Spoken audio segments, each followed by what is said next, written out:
9 a.m. Stephanie, would you lead us in the Pledge of Allegiance? Allegiance to the flag of the United States of America and to the republic for which it stands, one nation under God, indivisible, with liberty and justice for all. This morning we have Stephen G'day from Central Oregon Public Safety Chaplains for our morning prayer.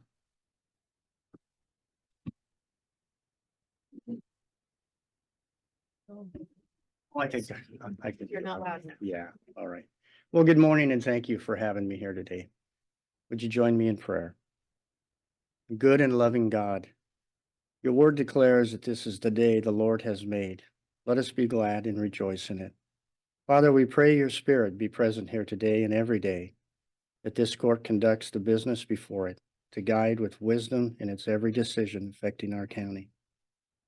And may you, Lord, fill our hearts with love for one another and with your perfect peace and joy for your kingdom's sake. And I pray this in Jesus' name. Amen. Amen. Have a good court. Yes, sir. Thank you.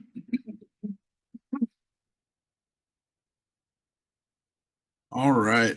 Any public comment? Any public comment on the TV?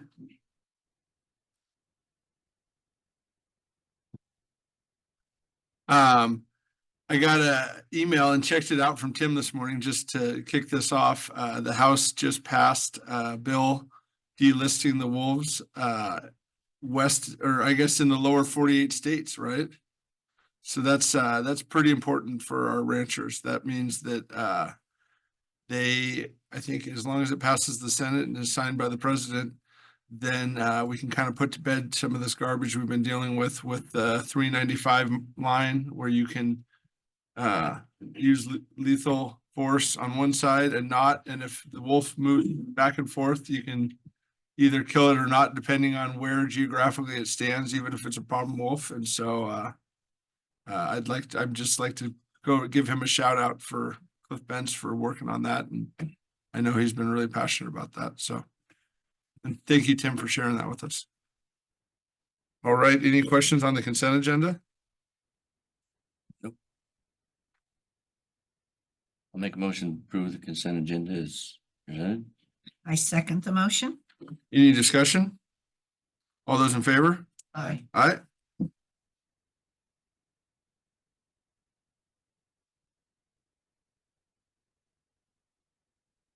All right, Andy, let's talk about the compensation study. If we could we have Cheryl speak to you about? Oh, yeah, sorry, I saw that email last night. We had a little oops, huh? Just a little one. So for the record, this is Cheryl Seeley, County Clerk. I don't know if that mic is. So as you know, you had submitted a measure and it went in the voters pamphlet. And with that, county code allows folks to submit arguments one way or the other to go in there as well. And there's some guidelines for that. I all submit in a bundled packet. They all go in. I missed 2 of them. I don't know what happened, but they were some of my early submittals. So I have 2 that didn't make it. So I have reached out to the Secretary of State's office that produces the voters pamphlet. They do not produce supplementals, and we can produce something. The person that submitted these arguments had emailed me, realized they weren't in there, and asked if, what happened. And so I explained to him and apologized, and, they were just something that got mistakenly missed. But he feels it's only right that they get the same exposure as the other ones. And he is asking that we do some sort of supplemental mailer to everybody in the county that would have gotten voters pamphlets. Well, I've never done that before. So I reached out to a couple different companies that do flyers or mailers or whatever. One can't possibly do anything quickly. They wouldn't be able to do it till the middle of May. I did get a bid from the other one. Also reached out to the election director at Secretary of State. We are under no obligation to do anything other than, put a corrective statement or something on our website. And we're actually not even under obligation for that, but that was her suggestion. She suggested, rather than spending taxpayer dollars on sending out a mailer, do some sort of like a media press release, something of that sort. The bid that I got to send mailers out is about a little over $4,600. So, and the company that I inquired with, if I get them stuffed by the end of the day today, they could have something in the mail on Friday. So it would be a tri-fold, two-sided, black and white. You know, we'd have to come up with all the things that we need to have those arguments on there, but stating that they were in error, missed, I'm sorry. but not something that would state that it's not something that, you know, the county's endorsing as far as those two. Because I had 13 total, so I had 11 that made the pamphlet and those two that didn't. So Would there be enough room on a pamphlet to send out all 13 again?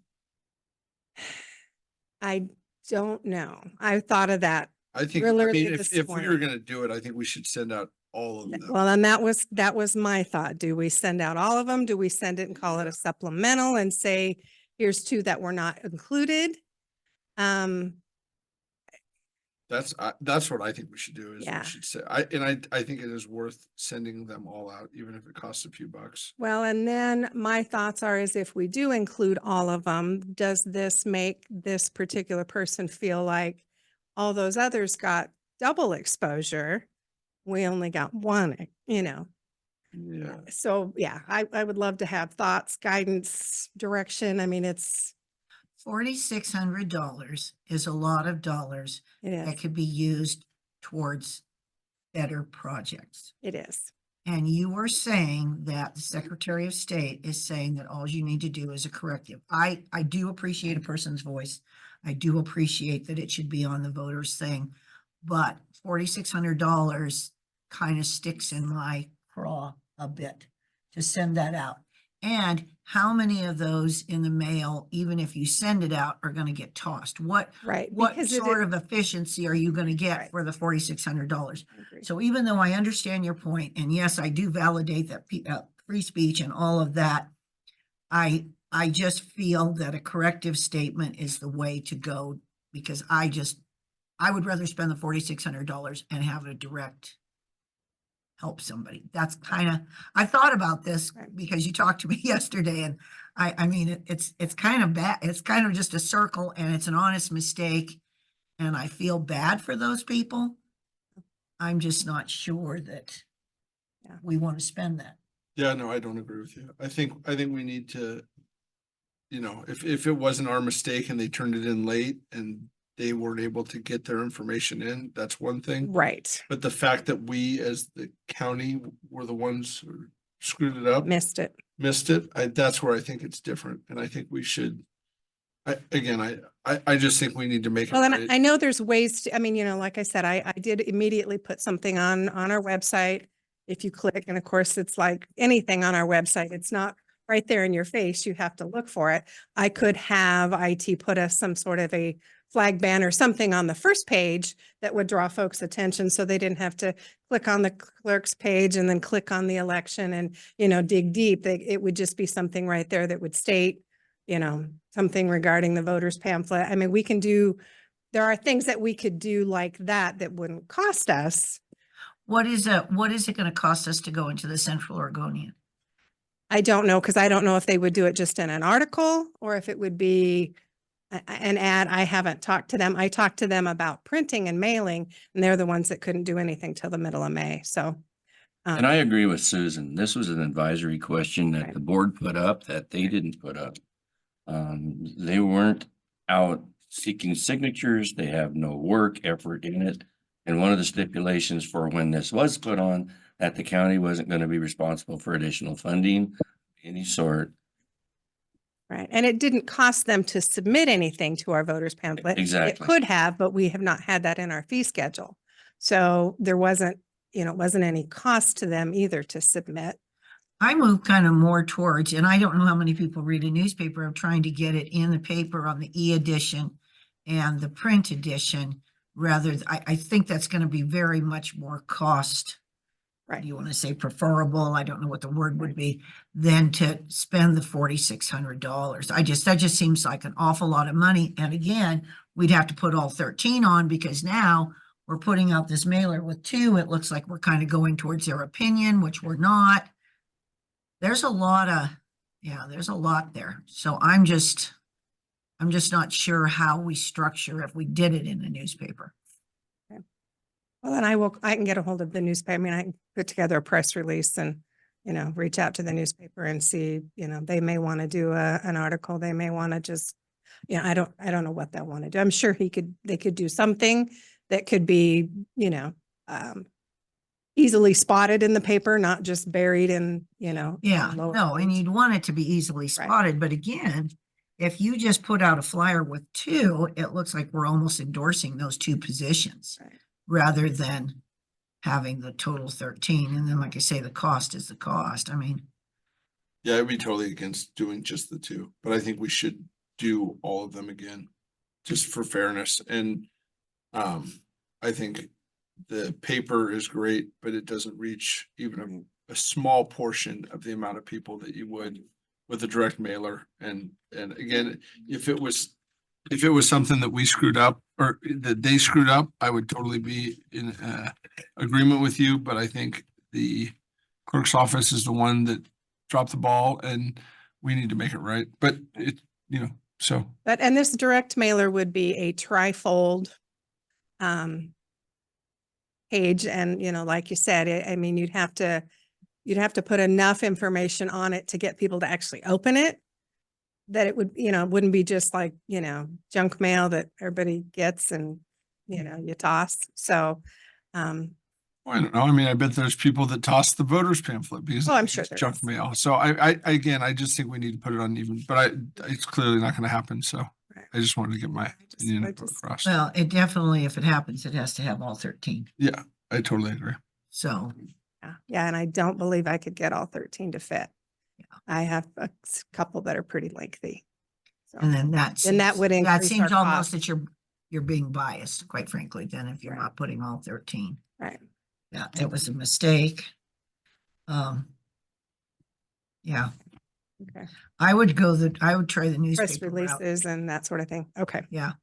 And then I don't know, is there a Facebook page that is like That was vital one of the other information? suggestions from the Secretary of State's office was our social media. And I said, well, to my knowledge, we weren't using social media. We didn't have it. But then I see on our homepage of our website, there is the Facebook logo and it does take us to a page. Do we have?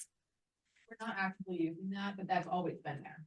Yeah. Can we Yeah. use it, Sarah? Is it?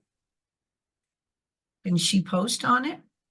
We would have to give you access with IT, Right. so like that part would be fine to Right. post on it. Well, and I'd be happy to write something up and give it to somebody to post. Yeah. If And that's a then I'll send it possibility. out To the email strings that I have, but when would you think you would have that? Well, I could have it this afternoon.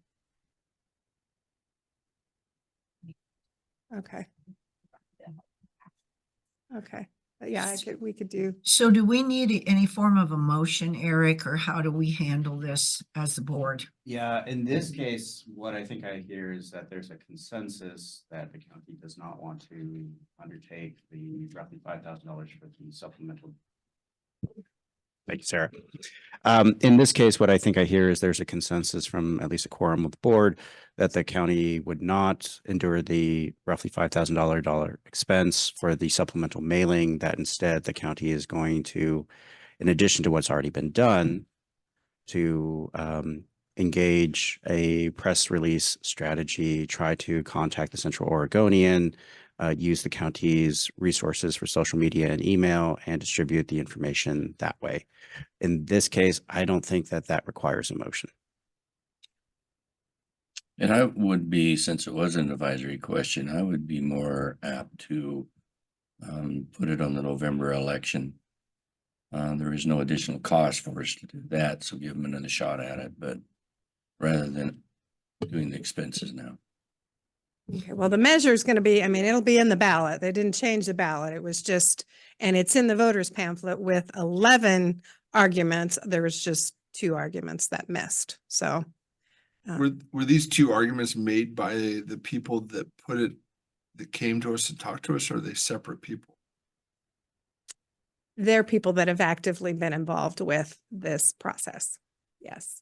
And, in all honesty, to me, that really didn't Yeah, matter I totally agree. who it was or what the measure was. It's just, it's a process that, if it was anybody, anytime that this would have happened, we would have to look at kind of that same process. Is it, Yeah, that just makes Right. me more right. positive that we need to do something because, I know, Brian, you're not happy about, or not unhappy about. Why this. do you always speak for Brian and say when Well, I'm Brian just- is or just- isn't? Just trying Speak for to, yourself, please. well, okay, so I hear that you're saying that it's a advisory question. Yes. But in the greater scheme of things, there's all kinds of things that come up on the ballot. And if we got to look at it as a larger picture than just this situation. And so if it was a person's election or a decision that would make a specific decision and actually change something, would you change your opinion? No.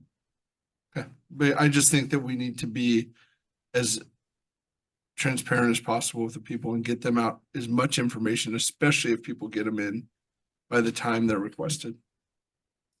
Are you comfortable with what we're thinking? You're Yes. comfortable with that? I am comfortable with that. Okay, Yeah, I I wanna want, make I want to, get exposure to those comments as much as I can, but incurring that much cost, if the cost was half of that or Yes. less, it's different. But when you're looking at that much cost for, and it was just arguments, like I said, in favor or against a measure, it's, Okay. yeah. If you're comfortable, then I feel comfortable, and I think we do the Central Oregonian. I think we do there's lots Facebook, of avenues maybe that in we can get it Facebook. out there, probably more coverage. We than a link it flyer. to information, or I'm not a Facebook guru, but we link it into other, and I just think, I'm sorry. And I know you run a really tight ship and you do an excellent job, Cheryl, so I'm sorry for you. I know this is a super oops moment. But again, $4,600 just seems cost prohibitive to me. I think for the average citizen, that's an awful lot. I agree. Okay. Okay, thank you. You're welcome. Thank you.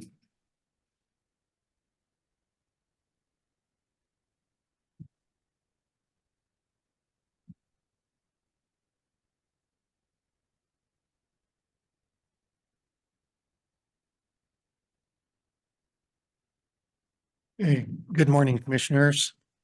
I appreciate the opportunity to present this item to you, the staff, the community that are in attendance. Before I do that, though, I want to like to acknowledge something that Commissioner Hermrich mentioned to me recently.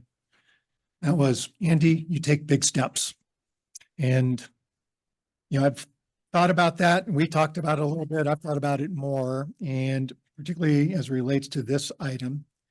And I would just like to thank you in advance for your patience and understanding, as I'd like to take a step back and slow down on this particular item and, just make sure you understand. I know this is important to the commissioners. It's important to staff. It's important to the community to fully understand what this particular item is and what it involves. And so I've put together a longer presentation for you. We'll go through this and just walk through it, the rest of the questions. But I also want to take a few moments to just acknowledge and have us recognize that we've accomplished a great deal in the organization as relates to a number of initiatives to improve our recruiting and retention efforts. I don't know that we've done a really good job celebrating those and recognizing those. And I think that, with a number of other things that have happened over the past year is, just taking the time as an organization to celebrate those successes, small as well as large, things like this non-standard work schedule, recognition of previous experience that's increased our vacation accruals, and have just been meeting with the employees that have 16 plus years of experience. And I think we have a proposal that we can bring to you here in the near future that they're on board with, and I think brings us, into equity with those employees across the organization. Now we have before us, this update to the county's comprehensive plan. Understand that this is an organization-wide effort, and I wanted to thank all the staff for the time they took to complete the information sheets that they used, or that Vance used with, in his analysis, as well as, the time spent reviewing the information, discussing this with Vance, discussing with myself, so forth. This project, it's one that launched in August of 22, or excuse me, August of 23. Since that time, we've lost a commissioner. We've signed up a new commissioner. We've been without an HR director for several months. And through all that, we've continued to diligently work through that on, get to this report for you for your consideration. And we wanted to get this done before the end of this fiscal year so that it can have an impact. That's what we said we were going to accomplish, to the employees, and trying to do my best in helping move that thing forward so that we can do that. So again, as a huge thank you to all of the staff that have participated in this. There is some cleanup to do as we implement this. Sent out information last night to all the department heads for them to take another pass through, and I'm getting some feedback about 50-50, 50% saying, yep, this all looks good. The other 50% saying, there's this, and it's like, okay, we can fix those in the implementation. It's not a game changer in terms of the recommendations that are in front of you. So with that, go ahead, sir, if you could, to the first slide. I'll just kind of go back and refresh a little bit. This is the slides that Vance, did back in February. And Vance, I believe, is online, and, should there be any, questions of, the work and, the findings and the recommendations and so forth, he's here to elaborate and address your questions. But, what he found in the initial piece of work on the competitive trends is this regional market that is, he terms it as an adventure. And it's just really a rapidly dynamic, changing market. And what he's indicating here is that the best candidates, are starting well above, the range minimums. And this is, new, typically, be at the lower end of things when we're bringing folks on, but this is something that, we recognized wasn't happening over the last, 18 months or so. Additionally, again, the labor market has become much more cross industry. So, I guess, looking back at my career, typically, going from, community to community on a consulting basis, the folks that are coming in have a government background. Crook County and others places, now you're seeing more cross-pollination between the private sector and the government sector. If you're looking at our road operation, for example, they're bringing in mostly folks not from another road operation, from the Tri-County area, but somebody that's coming from an asphalt area in the private sector, or driving truck in the private sector, or those types of things. And you're seeing, I think, that, in a number of areas within our organization. Additionally, on the salary practices overall, looking across all employee groups, the organization and its current compensation plan was in the 38th to 42nd percentile, meaning that 60% of the market was above where the county was ultimately paying. In those, additionally, the salary ranges were trending to include a wider spread from min to max. So say typically they might be 25 to 30%. You're seeing those ranges grow above 30 to 35, 40. And then ultimately, end result, the county's grid, fell behind in some jobs in the process over the last several years to recruit people, to place them at a salary that was able to get them in.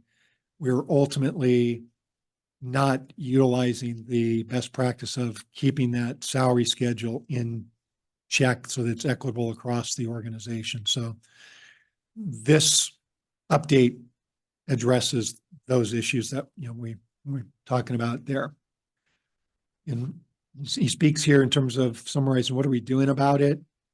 A more aggressive master salary schedule, a multi-year action plan. Talk a little bit more about that. getting everyone on the new schedule, making equity adjustments, show a little bit about how that's working. A need to reclassify and retitle some positions. Talk a little bit about that as well. And then you need to get back to using some skill-based career pathways. And there's a number of areas here where we can show the work that's been done there. Next slide, please. Again, just, from the last presentation, how does one design a responsive salary plan? That, very first part, is aligning all the jobs. And that's, going through this process of getting all this information that was completed by the staff that lays out what they do during the day, what their background is, the requirements, education, as well as experience, number of years in the role, et cetera. The interactions that they may have with the public or internally, whether it's, in a meeting like this, whether it's with, customers that are in paying bills, whether it's with, a public meeting, you're impromptu having to respond to questions, you're in a police situation, sheriff situation where you're responding to, a complaint or situation that, has a lot of unknown risks to it, et cetera. I mean, all those things ultimately are captured through that data worksheet. That's all provided back to the analyst, in this case, Vance, to input all that data and ultimately make those alignments of all the positions countywide. Researching the competitive trends, this is getting, range information. Yes. What's Kyrie? I'm not sure what Kyrene is. It's another county. I believe it may be Washington, or it may be a city or special district up in Never Washington. seen that name. Yeah. And that's just a sampling here, and I'll get to that, but yeah, good question.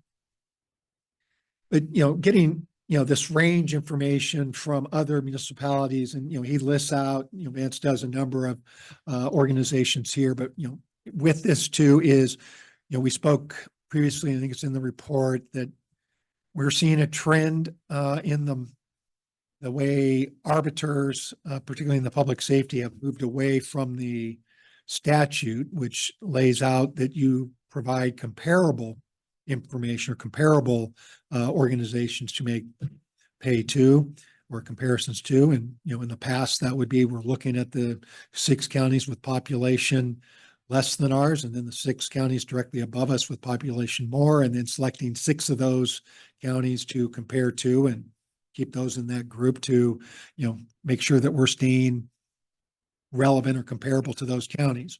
Where arbiters have been going, and we've had Bruce Bischoff speak to us about this, and I think maybe in executive session, speak to you a little bit about it, is, you're seeing the arbiters going towards competitors. So who is the county losing employees to?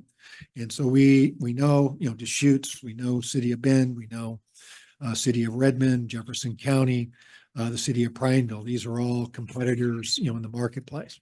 And then, as well as the private sector that you mentioned earlier. So, Vance is bringing that type of information in, particularly in the nursing field, more relevant, so, it's as a component of bringing in the competitive information. With that background, then he's ultimately designing a master salary structure. It's a blend of what math and internal rank and external trends, constructing the range, specific. And this is somewhat, as he says, it's a math issue in that you've got, a series of grades, and you're keeping a percentage, distance between each one in terms of, at the min, the max, and, the midpoint all along. You've got, incremental increase in each one of those. In Vance's case here, we're looking at around 30 plus grades. The model that I do in, with the City of Prineville, there's 13 grades. So it just varies depending on, the complexity, and with what we have here, this is a more complex situation than what, I'm doing over in the city with their schedule. And then at the end of the day, he's ultimately assigning, a grade and step, to the salary range. This is taking, each employee where they are grade wise, where they're currently paid at, moving them into their new grade schedule into the appropriate step. And then part of that process is then to identify inequities or inequitable situations. For example, somebody that's been here 10 years that's, ends up being at a step 4 or 5. They probably are looking at needing to be moved up, particularly if there's somebody with less experience that is being paid above them. So those are the internal equity type things that get adjusted on a case by case basis that we'll show you a little bit more as we get into this. And then, there's the recommendation of the implementation strategies that fit, the dollar limitations of the county. Next slide, please. So you may recall, this particular slide in terms of, assessing the competitiveness and develop a salary plan. And what this particular slide is showing is where the county is presently with respect to its compensation plan.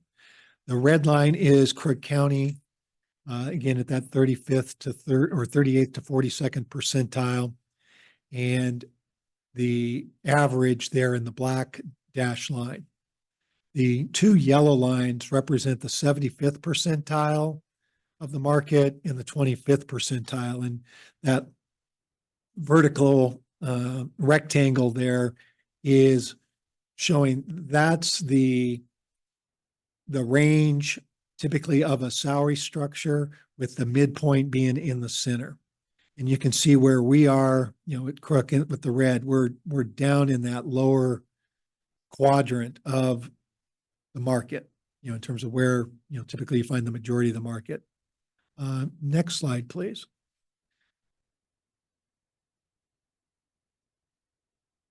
What the study attempts to do is to move that red line to the upper side of that average line. So put us into that 50th to 55th percentile. Okay, so that's a pretty good shift there. Okay. Next slide. Any questions on any of those slides? No. I guess one of the questions that I have is we need as a county to work towards standardization of our jobs and have a written organizational, I'm a DDA 2, I want to become, or I'm a DDA 3, I want to become. And so how do we apply our equity steps when we don't have the standardization? Is that just a whim? I mean, I have a little bit of a problem with that. We don't really have a written protocol. We've talked about it. We need it, something in the future. How do we equate that equity when we really don't have standardization? It's a great question. It's really a need to redraft all the job descriptions, update all of those. The information that's included in those worksheets is a great tool to, start with that process. Vance in his work, in the conversations, looking at those worksheets, able to, I think, build this structure. It's the implementation piece of, taking that information, putting it into job descriptions that are on a consistent basis, organization-wide. And, I know there's been several job descriptions that have been updated, but, more regularly than not, when I see a job description that comes across, it's pretty dated. Mhm. The person that they're reporting to is, that's the first clue. You can read it, right off the bat, I think we need to think about that. We need to do that because as we go on, I don't want to hold back compensation because I know how critical it is to our employees, but I think that's something that we have to put into the formula and develop sooner rather than later, because as we grow with this compensation study and achieve where we're trying to be, we need that standardization. Then we can say, here it is. This is how you came in on it. So that's a concern that I have just there. And we've talked about it, and it needs to be done. And we maybe need to put it on the top burner or the front burner and not have it simmering on the back.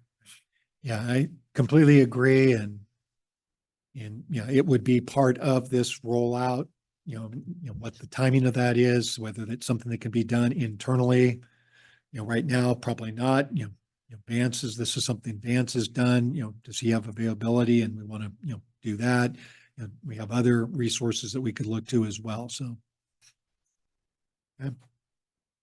So kind of with that background, just moving into, the report goes into more detail on the different elements that I just covered.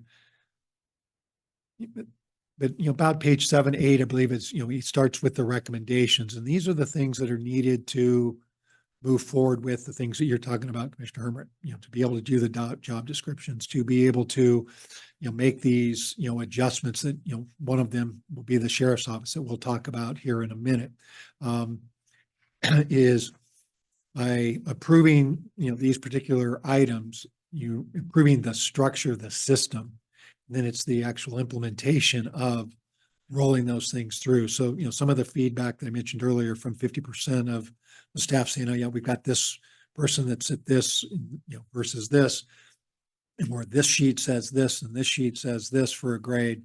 It's like, yeah, those are things that we will correct as we roll this out, get it implemented. I think we've got 90+% of those things, 95% of those things, done.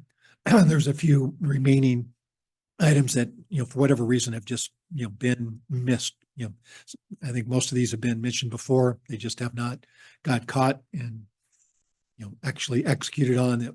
As we do this, we have the information, we can make those edits. But, these are the, excuse me, the 6 items here. There's the job measurement system. It's a trademark system. This is Vance's, very complex system behind the scenes, attempted to be made simple for, folks that are trained to go ahead and utilize this system in terms of scoring the various positions, requests, evaluating that, and keeping the system with integrity going forward. So, it's a system that's not designed to be, you do it now and then it's done. It's a system designed for you to be able to go in and make adjustments on a periodic basis as you go forward, whether it's a new job, hasn't been done before, needing to put that in place, whether it is, an upgrade of a position, whether it's a new person coming in and they're looking at the job description and they rewrite the job description, all those things this system provides a way to go ahead and review that, update the system or the information to come to the appropriate grade and pay. Adopt the job classifications and listing, a little bit more on that. Adopt the recommended salary structure. Got a little bit more information on each of these. The implementation plan, talk a little bit about the elected officials' salaries. And then other is primarily on the sheriff's office to talk about what we talked about last week with them. Next slide, please. So on page 10, 11 of the report, this is on the adopting the job mesh system. It provides a step-by-step approach to how to utilize the measurement system. It's HR led. It's in collaboration with department heads and their particular employees. So an employee, would be involved with, again, with the job description. What is it all that they do? What are the key attributes that they, have, skills, knowledge, abilities, the, education attainment, all of that together with, here's the essential functions of the job, summary, all that gets, the participation of the employee with the department head involved in the HR to make sure, to your, point, Commissioner Hermick, that it's standardized, that we're across the organization, it's being consistent in terms of how it's set up and designed and so forth. It's not one department doing it one way and another department doing it another way. It's a county-wide type of approach to the whole thing. And this type of process ultimately enhances the clarity, the objectivity and consistency of all of this, and ultimately help maintain the integrity of the system. It ultimately provides a practical, bias-free approach to determine the relative value of the jobs to others. and there's these 10 different criteria that are being, scored to in terms of, what is that educational attainment? What is your interaction again, with the public? What is, your office environment, or are you in the field? Are you, all of those environmental, social, educational, work requirements, et cetera, all, come into play through that process. It ultimately creates a permanent record describing the judgments that have been made historically. So you can go back and see, 2 years ago, this is what we went through on this particular job. This is how we scored it.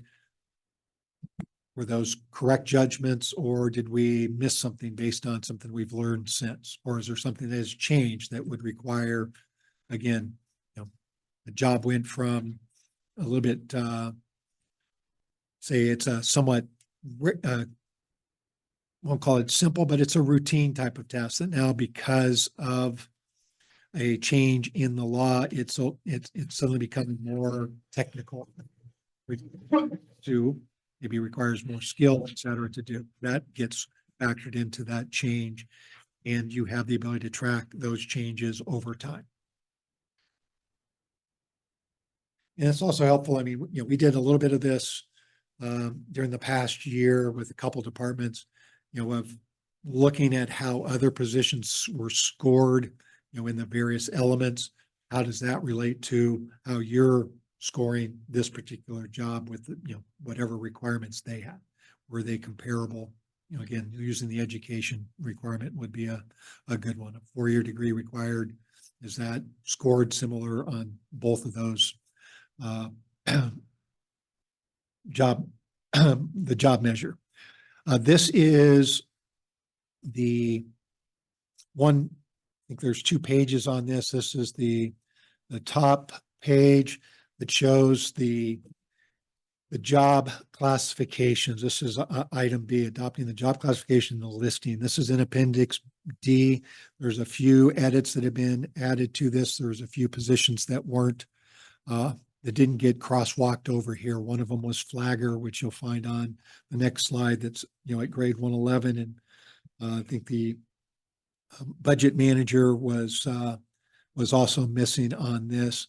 And, those 2 have been added. And again, as we go through and we get more department feedback on this, we would take what's coming out of the detail worksheet that's, not as an appendix, but be reconciling that information, scoring back to this particular page so that they're in complete alignment. And this is the type of sheet you'd be able to, as an HR person or as a department head, be able to see where your various positions line up across the organization. And you'll see on the second page, there's actually maybe 3 different pages on this. So it goes from county manager at 137, down to the entry level of, museum host, library, media assistant at a grade 104. And it just, and shows the salary range for each of those positions, the grade, the mid 7 step, and then the max. Okay. Any questions on this particular content? And Remedy? Okay. Recommendation C is to adopt the recommended salary structure. And the structure is a 13-step structure. A typical would be, no more than 12 years, oftentimes can be less, because, with a 13-step system, the ability to, for outstanding performance to bump somebody more than 1 step is there. And that's an opportunity for the departments, to utilize. It's been used a few times since I've been here. The steps 1 through 5, they have an incremental increase of 3% each. 6 through 10, 2.5%, and then 11 through 13, 1.5%. You might be wondering why more at the beginning and less at the end. And that's just really the nature of learning a job. You're learning much more early on in your role in any given position. And as you're in that position longer, the uptake, the new knowledge and new experience gained, just slows down relative to the knowledge that already exists. And so by the time you're out 10 plus year in the career ladder piece of this, you're picking up just little pieces, not big chunks. This also, I think, a key point for, maybe why 13 steps. I mean, you see a lot of cities, counties that have as little as 5 steps. And we are at the other end. We're at the 13 step. And, 5 steps you typically see in the neighborhood of 5% increments. And, we're, in that 2.5%, 3%. So we have a little bit broader range than these other systems. But this also, again, facilitates the change with a reasonable upfront cost to the organization and a competitive, cost in the longer term. So we're not going up by these significant 5% type adjustments each year, particularly when you have a low inflation environment, which we had up until just recently. And we're moving, I think, in the right direction on inflation to get, more towards that desired 2% range.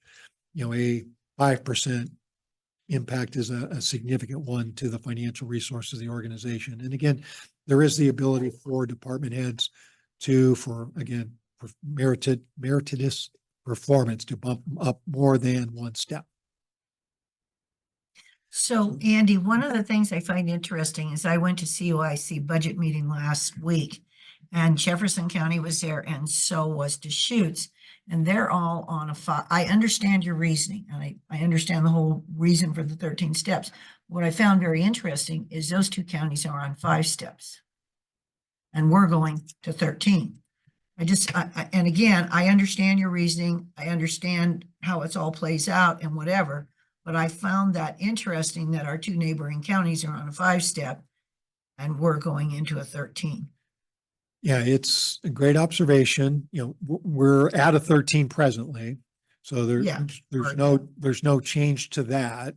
There was some discussion during the process, do we, scale that down to 9 or something different? And, the feedback, I think Vance could, chime in on this in terms of, his report and recommendation, to stick with the 13. And, it's somewhat bifurcated, he's indicating 9, can work.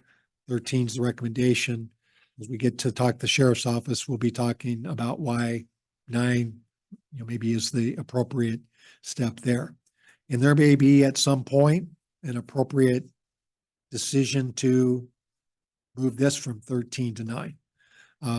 The pay schedule I have with the city of Prineville, there are no steps. There's just a range and it's set up for the management to manage. It's completely based on performance. It's not based on how long you've been here. And that's just a different setup for that particular client and, their culture and so forth. Certainly, I think, one could argue fewer steps. I know from an employee standpoint, there's a lot of desire, would love to have, the 5 step to get to the max. There's also the other side of that is you get to your max in say 4 years if you're on a 5-step plan, and then you're not happy because you're only getting COLAs instead of, a situation where you're getting an annual increase with a step. And, just had a, in-depth conversation yesterday with the road department.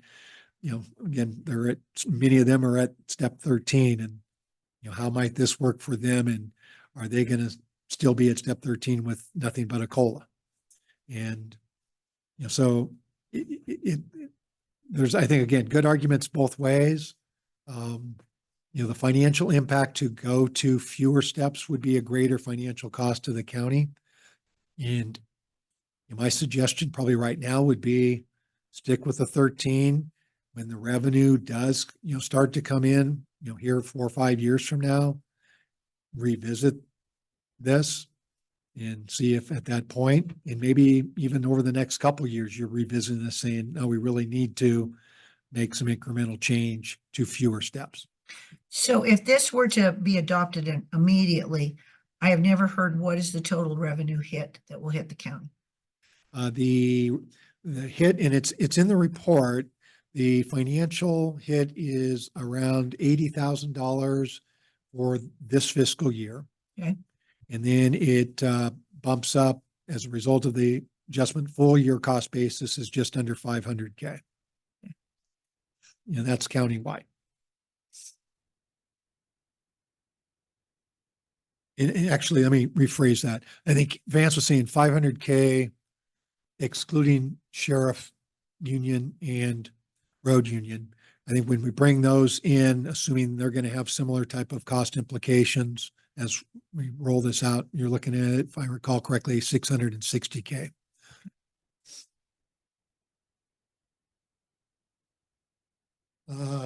Next item, the adopted recommended salary structure. Again, this is just showing this in the master salary schedule format. Each grade has, an hourly rate, a monthly rate, and a annual cost.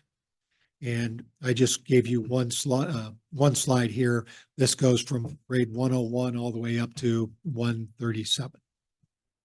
Okay. And that's all in it's all in your report. Item D was to adopt the implementation plan. And this is, I guess, kind of, again, taking all the work that's been done, how do we get it into action? And, that very first step, again, he's suggesting, again, or approving the recommended salary schedule and the classification structure. The next step would then be that we assign the employees to the closest step upward in the new range where they have been assigned. And this could be, you're in a grade 124 now, and you're going to be in a 124 going forward, but you would go from whatever your pay rate is now, you go into the new 124 to the next highest pay. So you can look at this example. You've got an employee that's making 84,000 per year. Step 5 in the range, new range is 83.6. Step 6 is 85.7 or 8, and then step 7 is 87.9. Where you would go is to step 6 in the new range, so that you're seeing a change from 84 to 85.7. And then your annual adjustments would go from there. Another question. So you were pushing for May 1st for this to be implemented. Why? And I understand the urgency, but why would we not wait until July 1st in our fiscal year when we do our why are we taking it away and doing extra work and not just applying it July 1st? Great question. I'm not sure there's going to be extra work. I think there's the same amount of work anytime you implement this thing. The place July 1 should be a button to roll Just that up. increased by that. Yeah. Now I may be mistaken on that. That's my experience with the software. If our software is not doing that and we're having to do individual transactions, yeah, that's some additional work. But the reason we, and it's not necessarily pushing May 1 as much as saying we had talked to the employees early on that we were going to get this wrapped up during this fiscal year, implemented this fiscal year. It was, and saw that as an important thing to them. And, May 1 is trying to get this done before we get into budget crunching, the year-end stuff that's happening, into June and, that first part of July. And so May 1 has some relevance there. That's kind of where we're at. If this got pushed to June 1st, those things do. It's not critical that it's May 1. It's desired, I guess, from my standpoint, on behalf of the employees, to get this implemented the earliest possible time we can. There's another, component to this being a two-step process in the first place, and that is we're not increasing the ranges and everybody staying at the same step, right? Which would be, these ranges are increasing by approximately 12%. So if we were to just keep everybody at the same, going from Step 6 to step 6, you're your grade 124, you'd be seeing about a 12% pay raise. That wasn't what we were trying to do. We're going to have to move from the old to the new, because if we did it the one-step process of just creating the new range and moving everybody, up with that step, that ultimately, we'd end up with that being the situation in road, where their contract calls for equal treatment, equal to or better than. So they would be getting the same type of adjustment on their salary scale and pay at that point. And we're entering those negotiations with them now. We walked through this with them yesterday. Again, they have some experience with this from 2018, where a similar implementation was done as well. Okay. That address your question? Yeah. So I've heard I've heard that the finance department is concerned about how much work it's gonna take to put it on and different things. So I just have heard different input from employees. Yeah, I understand. Yeah. And again, my familiarity with that system is that we're going to have to go through this process, whether it's May, July, where every single employee is ultimately hit on. Every July 1st, we go through another process to where we go through a COLA type of adjustment, and every employee ultimately hit there. It's going to be, I think, work regardless. And, I don't know, I've never made it a recommendation to say that we want to hold up an organization getting this type of benefit, because this may result in a little bit more work for employees. I think the employees will respond to that and want to, do this. It's impacting the entire organization. And, that's, my view, and, glad to talk with Christina and, more about it, but that's nothing that's been expressed directly to me to say, hey, we can't do this. I will validate Seth's concern. I Yeah. have heard that also, that Right. they are not understanding May 1st, that they would like to consolidate it into July 1st. Right. So that is a valid concern that has Yeah. come forward. Right, yeah, and like I say, I'm not discrediting the validity of it. I'm just saying, I think it's one that, can be overcome. So the COLA increase, again, happens July 1. Then step 4, in January 2025, or, as the budget process begins, that's another review of the placement of where, folks are in the salary grid. You would have had some indication of this as we go through the implementation, where there's equity type of adjustments that are made. And I'll think, step back on this step 3 or step 2, an employee that's making a year that moves into this step 6, if this is an employee that's been here like 13 years and they're at a step 6, they may, as you go through that equitable session, you may find somebody that's been here much less than 13 years that may, through this process, end up at a step 6 or step 7. And so you have some equity issues to address, to where one of those employees, say the one with a lot more years, might be, needing to be moved up a step as well. That would take place during the initial implementation, and then that would be reviewed one more time back, January, early 2025. Any more questions on that implementation?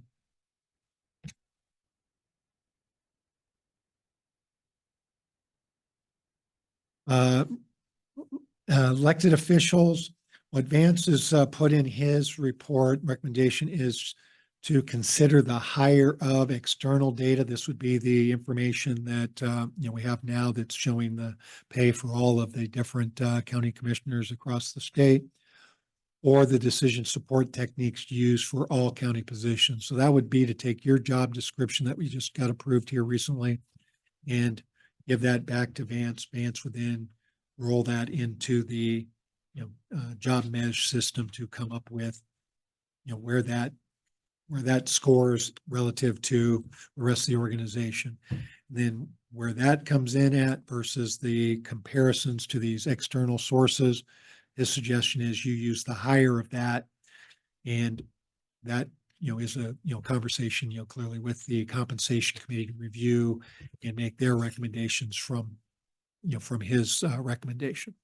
Just wanted to get your thoughts on that. This is work that he has not done yet. He would need to do that. And, we've talked about that and him being prepared to do it so that we've got it in time for their meeting next Tuesday, if that's something you'd like to do. Okay.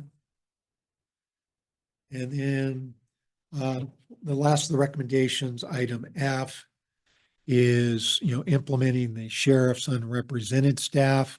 The sheriff's office, their entire office, bargaining unit is, on 9 steps. The unrepresented staff are on 9 steps. And working through this with the sheriff's office, so we've had a number of conversations with them. I think we've understood, the issues on this. And I think, John reading through the report itself, as well as Stephanie and Bill, understanding what the report, is indicating and so forth.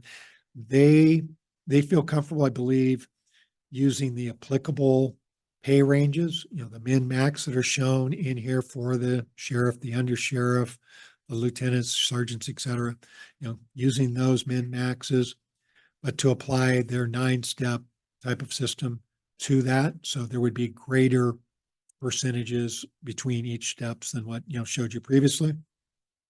That would align the entire SO as a culture, as an organization, all on a similar 9-step type of structure. That's, again, their preference. And, talking with Vance and myself, we certainly, don't have any objections to that. If that's ultimately approved, it'd be to proceed to the recommendation D, which is the implementation of that, to go ahead and pull that in just the same as we'd be doing with the other employees in terms of where they're paid now to the next highest step in the range, in that the new applicable range, and going from there. They wanted to, make sure that they, maintain their ad pays. These are the, the incentive pays, the longevity pays, those types of things. Those would stay. And, again, this study wasn't to go in and make any changes to those, so we would presume those to stay. And then, I think a big item, and this is, I think, one last week, has to do with, they go this route with this system, is, as we've discussed, this pay plan really trailed behind the others, the road and the sheriff's office, in terms of where it was in the market. Not to say that the sheriff's office is completely up to market, but it's, I don't think, nearly as, where we were with, with the other employees. And I think I've shown you those graphs that show what's happened over a long period of time.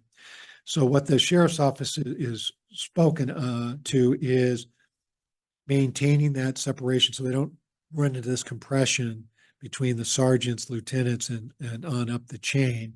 In that, as I'm understanding, the standard market range, and Bill, correct me if I'm wrong, but that's 21 to 24% between the sergeants and the lieutenants. And Vance's schedule, as I understand it right now, it's got that at 24%.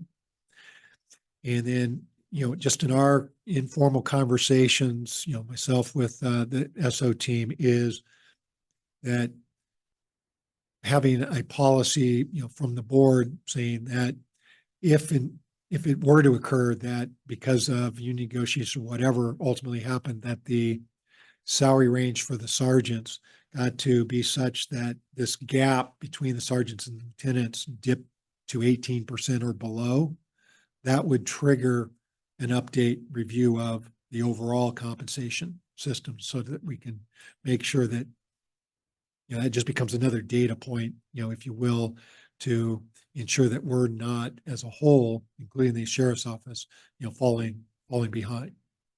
So that was their request, and I think that makes some sense.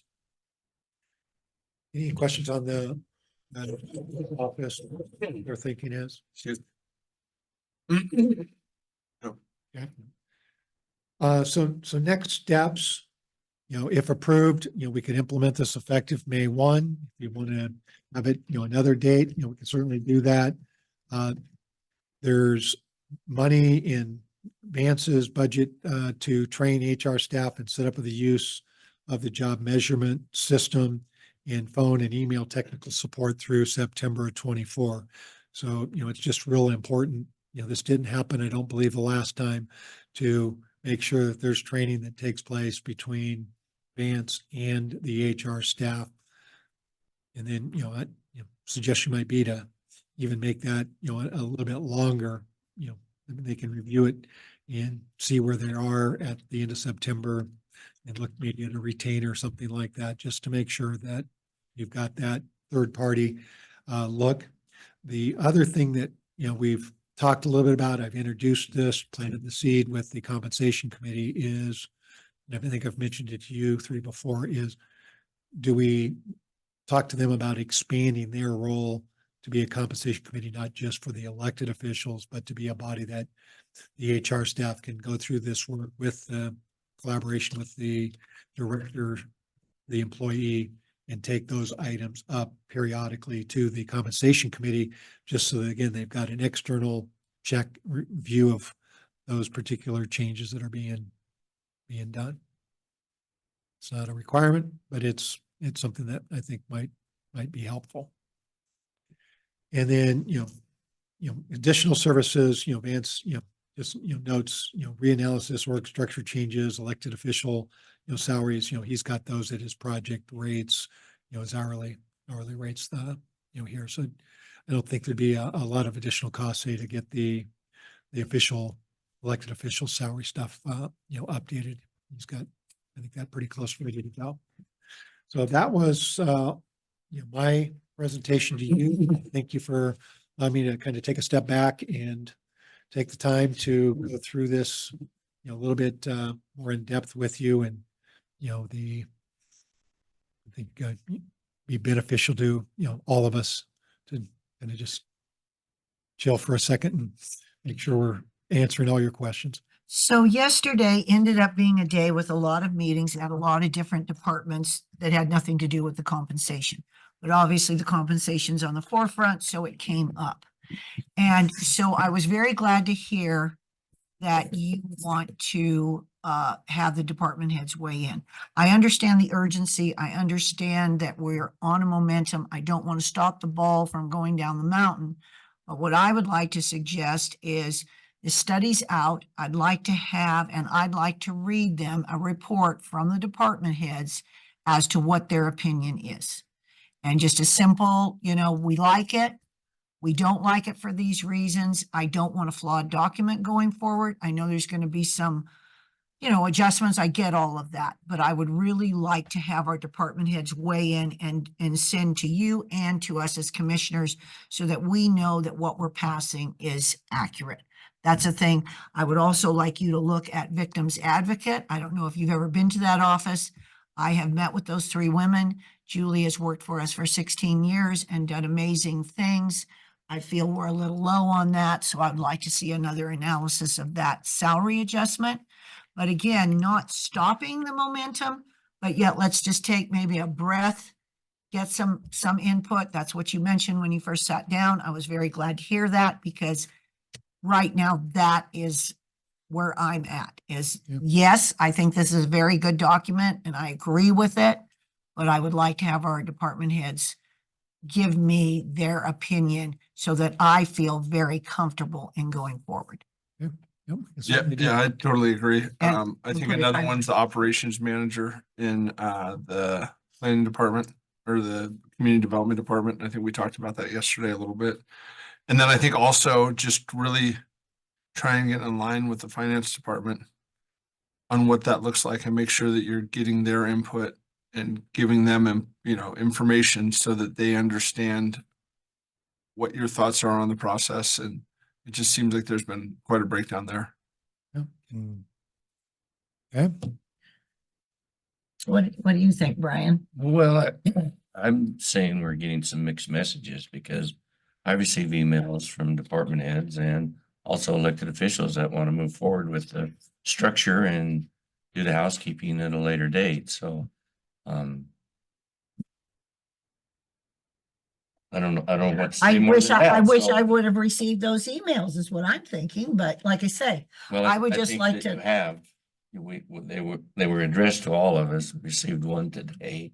And we Yeah. received one about a week ago. yeah. And one of the so- ones that I received a week ago, we discussed and we talked about it and they felt that they would like to have some more input. So I'm just going off of what I have heard. I don't want to stop the momentum. I just want to be very comfortable. This is a big document.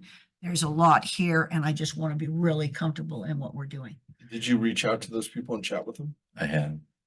And so I'm fine. Okay. If you want more time. I'd like to, like I say, I'd like to put a time limit on it. If they don't answer, they don't answer, but I would like to have those 7 days just to get opinions, let them look at this final document. This final document wasn't out really on Friday like it was supposed to be. So I just would like to have a weigh in and be very sure. I don't want to go back and be redlining it. I want to Yeah. put forth a black line that I know that everyone's comfortable with. But I also had a person tell me that they have employees that are having a difficult time living paycheck to paycheck, and it's very urgent for them to do this. So I am expressing that urgency, but I still have a little hesitancy. And so that's why I don't want to put this off longer than 7 days. Okay, so if I'm hearing you right, is, I can go back to the departments. I've received, I think, before the meeting today, probably 6 to 8 responses. I sent out an email late last night. Vance was able to. Forward them, yeah, then just forward them. I just would like to I just would like to be very sure because this is a big step. Yeah, I can and I forward wanna- those, and then if you can get back to me with, do you need more information than what? I will. Then we can go from there, and then we can go ahead and put this on the agenda for the May 8th work session as an action item. Yes, Okay. Yeah, and I'll also follow up with the finance department, again, so we can report back on that. With respect to these other 2 positions, those, we can, there'd be a reevaluation, that, Vance is doing, and, timing wise, I don't see those happening, say, right before next week, but as part of the implementation. I want that noted. That's basically a note that I'd like those reevaluated, Yep. basically just in the record. Yep. So, and I'm fine with that. Okay. Yep, we can do that. And if there, in this process, again, if there's other positions that, come up as, desiring a reeval, we can do those. But, I think, Vance has, worked through this, I think, pretty diligently, had several communications, I think, with, many of the department heads. And he's, I think if you were to look, and I can get you the full schedule of the employees, where they were and where they are, there's far more that are moving up in grade than are going in grade. I think there's, just, a small number that are ultimately going down in grade, but no one's pay range is going down. So every range is ultimately going up. And I believe with this, you're also seeing, again, those career ladders implemented. An example would be, we have a budget analyst. There wasn't a position created or a range of where might a budget manager go. That's in the schedule. We didn't have an accounting manager. We've got the accounting manager listed. We've just recruited that position. That's on the schedule now too. There's just, like with Brad yesterday, there's several different classifications now for the road, the drivers, equipment operators. Previously it was just, you're either an equipment operator or you're not. And now there's, a few different levels there that, have the ability to bring somebody in, maybe doesn't have that experience and so forth, to then get them started into the organization, work themselves up to then become a driver. So I think these are all things that I think are positive in terms of what's in here. But I want you to feel comfortable, all of you to feel comfortable approving this, and the department head, same thing. They need to, if they have objections, they're unwilling to share them with me, and I think I'm aware of most of these situations, not aware of this finance thing. So I'll follow up, certainly with that. And normally they're not shy about sharing their concerns. So I'll, learn more about what's going on there, but we can do that and have this on next week's agenda. Okay, and like I say, I think there's more good than bad here. I just want to be sure. And we can retro it. If it ends up that you want to do May 1st, we can go back. But I just want to be very sure that everyone felt that they have been part of this. And I don't want hesitancy at all on my part. And I have a little hesitancy right now. This is a big decision. Absolutely. Okay, Andy? Tim? Yeah, Oh, yeah. you can public comment, so you can, Bill.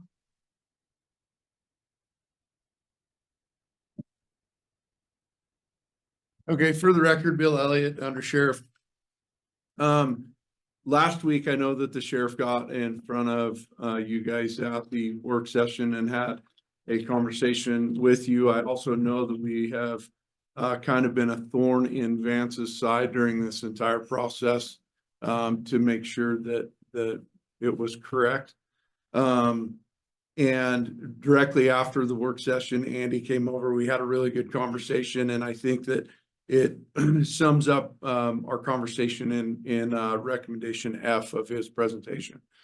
Some of the things, though, the title changing, I think would be something that we would need to do on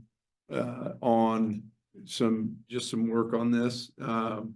And for our office, and then also as far as the non-represented staff, and I know I have talked to, or Stephanie and I have talked to Vance about it, but I think two other positions that I think would need to be looked at as far as the non-represented staff at the sheriff's office would be the jail nurses, who are actually not on this list, but specifically on the list. There is some nursing as far as, but it appears to me that it references more of the health department as opposed to the jail nurse. The other position I think that I would like to have looked at again would be the mental health coordinator that we have in parole and probation division, who is also non-represented. And those two are the only two non-represented that I would like to look at. Everything else on the scale looks appropriate to me with the percentage gaps. And I think Andy summed that up in his presentation very well, as far as like kind of what we would want as far as percentage gaps to because we are addressing the compression issue that we've talked about for the last 2 years. The other one, which is kind of tricky, that I would like to have looked at and evaluated would be our front office staff. Again, Commissioner Hermrich, you had mentioned some folks living paycheck to paycheck, and I think that our front office staff are also right in line with that problem as well. But I do agree with the rest of what Andy had said, and I thank you for your time. Thank you, Bill. There you go.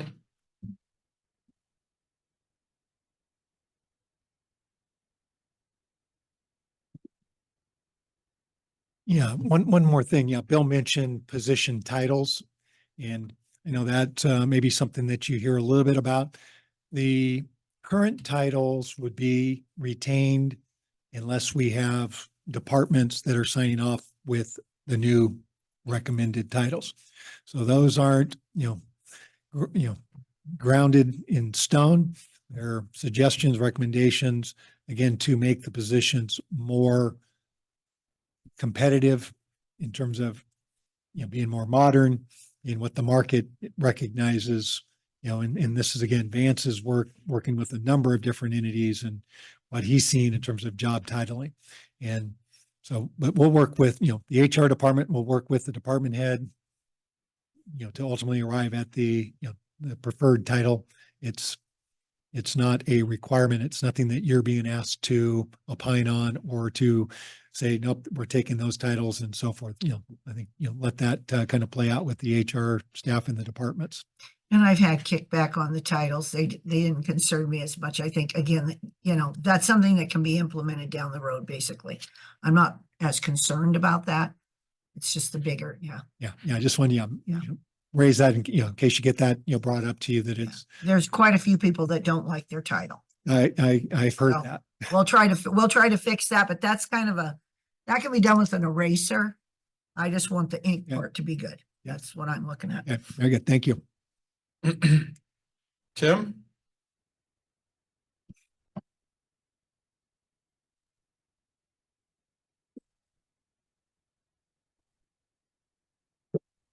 Good morning, Tim DeBoot with the county's natural resource program. Before I get started on the Mill Creek thing, with Seth's comment about the House passing this yesterday, the delisting of the wolf. What that means, because I already see a lot of flaming going on social media, is that states' wildlife departments would take over the management of the wolf for individual states. It still does not allow for a free-for-all for shoot and kill and shovel everything you see. So just need to remind the public that a delisting decision, if it were to pass the House and get a signature of the president, doesn't mean unlawful removal of a species of animal that's on the landscape today. So just adding to what Seth shared with you this morning. So here to seek your approval of a draft letter.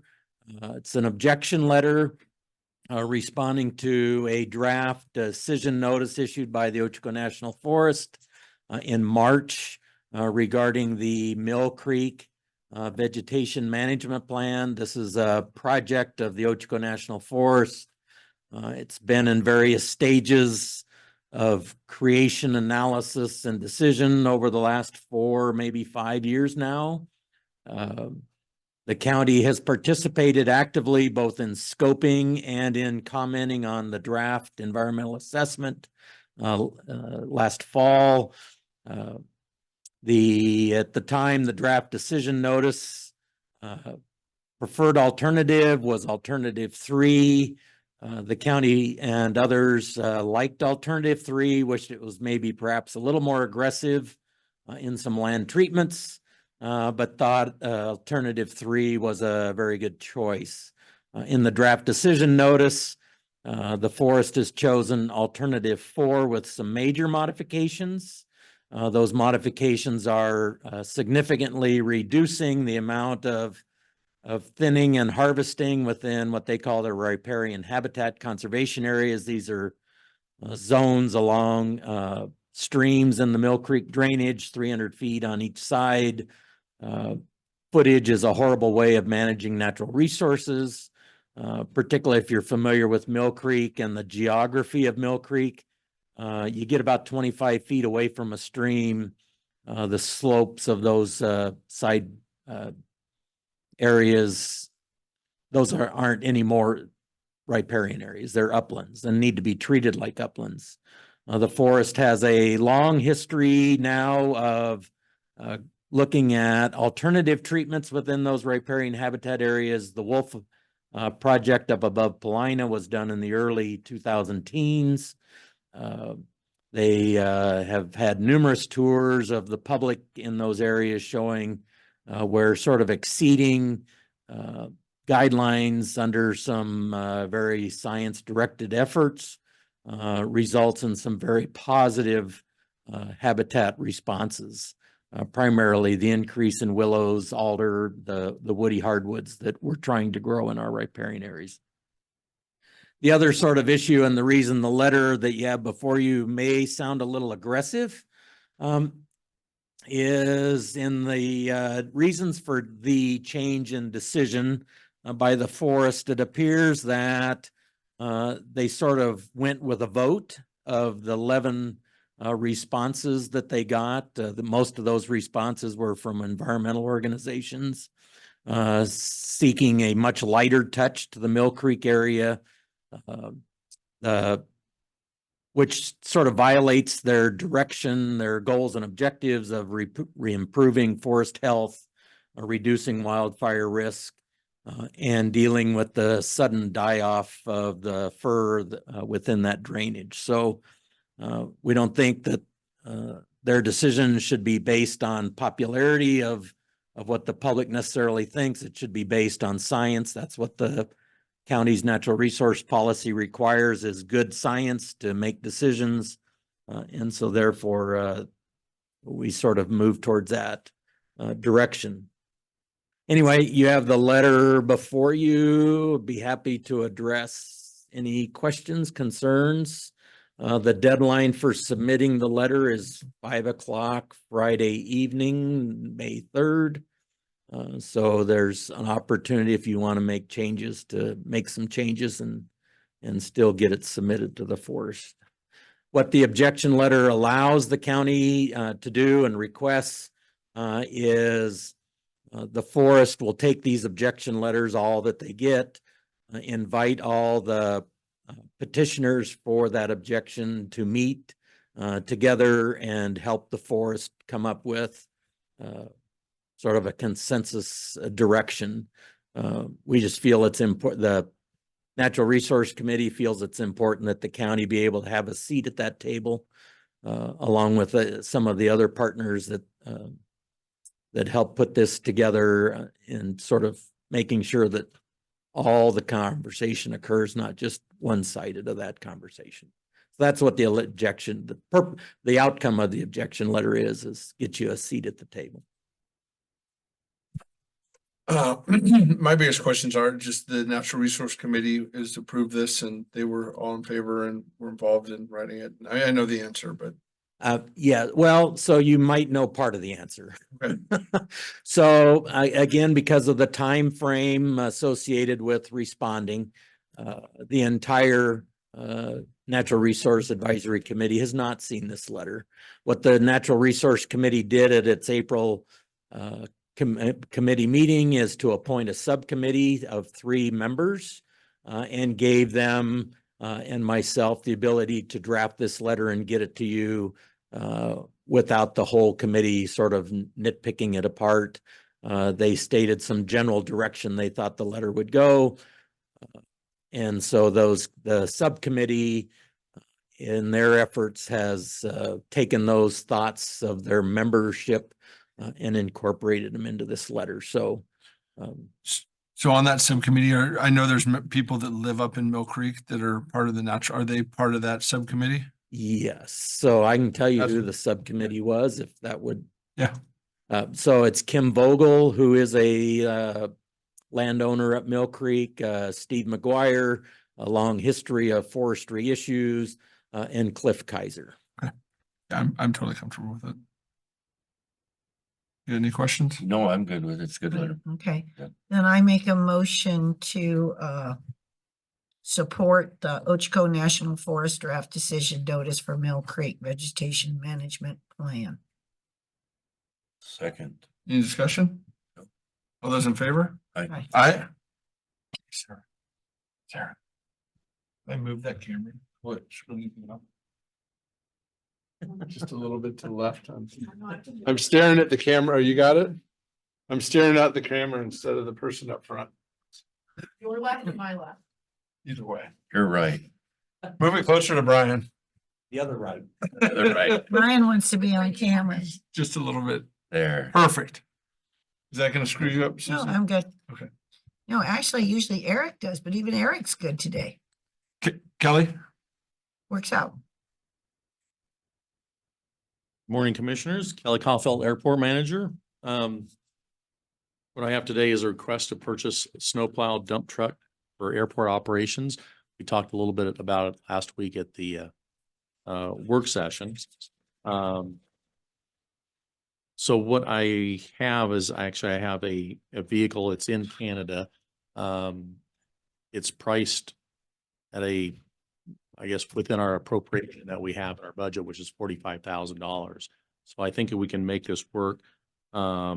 I do have to work with finance a little bit on how we make that transaction, but so I'm looking for your approval for the purchase so I can work on hiring that vehicle. I think there's in your packet shows some comparisons. And you can see that this is a well-priced vehicle. It is obviously used, and for our use, we don't really use it a whole lot at the airport, so I think it would last many, many, many years at the airport. I do want to make one other comment with this. Another item that's really going to help out is with the later model vehicles there, and like this one is, it's an automatic transmission, which means I can actually put quite a few different people in it. In the past, the truck we have is a 13-speed, and it's really limited the people that I can put in, myself and maybe one other.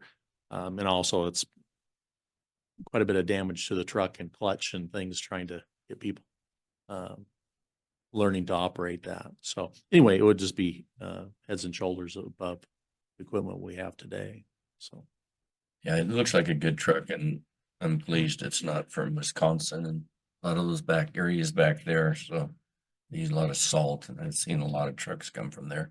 yeah, and I'd like to Especially thank the Brad plows. for bringing this up. I've been actually looking at these for a number of years, and most of this type of equipment, you just don't see it on the West Coast. Most of it is in the Midwest and in the East. And I was really looking at that and the cost of the equipment and then shipping. It was all just really expensive, and I never really looked at Canada or the Canadian. This is actually in Vancouver, just across the border. So it's West Coast. It's I think it would work well. So, When I left the office today, the little thermometer, whatever you want to call weather center, said mix of rain and snow. So it looks like we better get it. Yeah. We're gonna have what You it's never know. predicting across the street there. And I do laugh at the fact that youngsters just don't understand about clutches. So I do feel that that is a very good choice on your part. It So does work good as a security device, but Yeah. yeah, Great. Any other questions? no, if Brian's ready. No, I'll make a motion to allow the purchase of a snow plow dump truck for the airport operations. And I second that motion. Any discussion? All those in favor? Aye. Aye. thank you. Was that nice? If you want to fly me up, I'll drive it back, All right. Vancouver is very beautiful. since it's just Vancouver. Be a nice road trip. All right, this one is requested by Ellie. She asked me to cover for her. She's got some stuff going on at home, today. The first, agenda request is, approving two, members to the committee. The committee voted in favor of keeping Elena Huffman and Libby Rogers. Both expired in June of last year. And we'd like to reappoint them. We have through this process gained some people that may be good fits down the road, but we'd like them to be working with the committee and learning more. Right now, with all the things going on with Wolves, the committee doesn't believe that it's time to do a major shift. Both Elena and Libby wanted to re-up, and they've done a great job. So, you guys have any questions? No, I don't. I make a motion to confirm reappointment of the two Wolf Committee members, which would be Libby Rogers and Elena Huffman. I second that. Isn't there an order number? Oh, I see, I read their bio, but I can't get my mouse to work. Order number 2024-24. Sorry. Second again. Any Thank you, discussion? All those in favor? Aye. Aye. All right, the next one, same situation. Ellie's done a really good job of working on this process. We talked to her in a work session quite a couple weeks ago about putting together a laminated card for ranchers to be able to use when it came to disposing of carcasses at the landfill. What they've found on the West Coast is the less carcasses you have in on your property, the less likely it is for wolves to come and attack your cows. So we see this as an opportunity to help ranchers get those carcasses off of their property and into the landfill. The thought is it would be about $60 a year per rancher. And I think that she told me she had 5 applicants. So it's not going to break the bank, but I think it's a real opportunity for us to step up and do something for those people that work so hard out there for our country. Any questions? My only question is, are there a set of guidelines that go with this on who animals, how many, where they come from, the cause of death, or anything of that nature? That was supposed to be handled by the person that's giving out. We talked about that. Yeah. And that's supposed to basically be handled by Ellie and the committee as to who they feel is appropriate, which there's a pretty gray area there. Yes. So, I mean, I think that you have to come to the committee and talk to them, and then they would identify that you're in the right area. So it's geographically based area. Then. Yeah.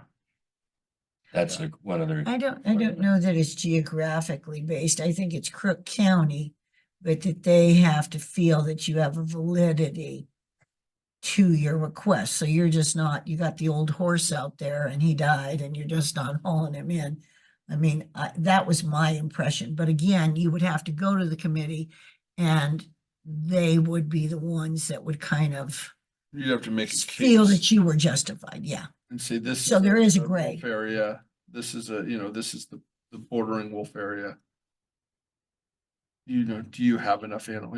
If it's somebody I that's got think- 3 cows, it's probably not. I think it's a good faith and hopefully you wouldn't have abusers and hopefully the committee would realize that if they did, that they would cut that off because it would take away the validity of their committee. But no, you're right, Brian. There are no guidelines really.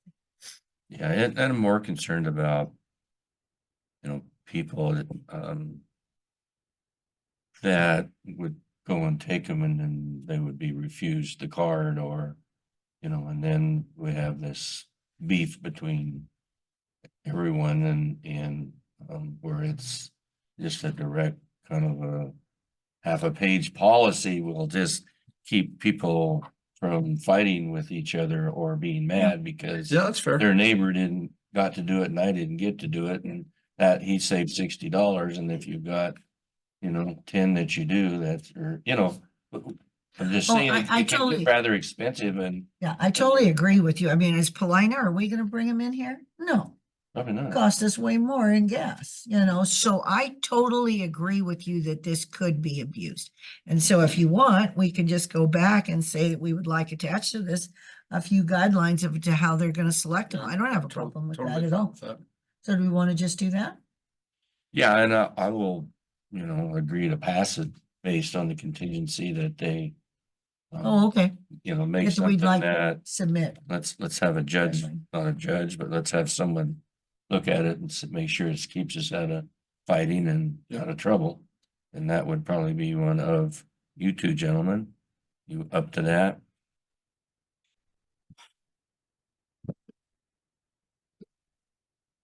If the committee comes up with a policy saying here are the people who are eligible, I think John and I would be happy to look at that to see if it's legally sufficient. I don't know, frankly, if either of us would be the best choice to actually implement that policy, because I will be the first to say, I am not a rancher, I'm not a farmer, and I don't know which side of a tractor to sit on. So someone else probably would be a better choice to actually implement the policy. Yeah, and I'm not really asking to implement it. I'm just asking you to look at it and just see if all the boxes are checked that. Did I see you raise your hand back there? Will? Oh, you're scratching your. You weren't wanting to be the I thought you- implementer? I thought you were gonna be a volunteer. We could add that to the planning, the community development department. That would be good. You could have wolf fights during planning commission meetings. No, it would just be great if you would look at it and just see. I think. And you can, work with one of these two that are on that Yeah. committee and. Do you want to hold up then on passing this until we have that, just go into the next put it as action at work session and just ask, and then we just, you contact Ellie. Yeah. I'll You get her contact Ellie together. and tell her, we just want a little guideline thing. And then it comes before us and we're all three fine with it. Because like I say, I could see it being abused, but the idea is to get the carcasses out of there. Yeah, and I'm not only abused, but I can just see somebody, Oh, well, yeah. you let Susie do it, but you didn't let me do it. Yeah. Oh, no, I You get it. know. But now am I gonna haul him from Polina? No. You do it on your way into work. Strap it on the top of my Tahoe, the dead cow. That would be a sight. Just put down the seats in the back. They won't let me do the woodpecker, so now I can't be bringing any cows. All right. Well, let's table this one then until the work session. and so- we can I think schedule so. it. So do we need a motion to table or how do we want to do this? What's the We just- proper way? We're Just okay? say in public Perfect. hearing that we're gonna make a decision on that next week. Yeah, then we'd like some guidelines and they don't have to be difficult. Okay. Eric? Commissioners, what's in front of you is ordinance 343, and this is, Wait, we have to do Brad. Oh. Brad's got his, I was thinking, I have the chip seal Where's up and I'm Brad? thinking, Did I what? skip What him next? earlier? You're gonna get into rock crushing now, Eric? Oh, I see. Good morning, Commission. I'm Brad, Road Department. I'm here today to get approval to go into contract for rock crush for our chip seal.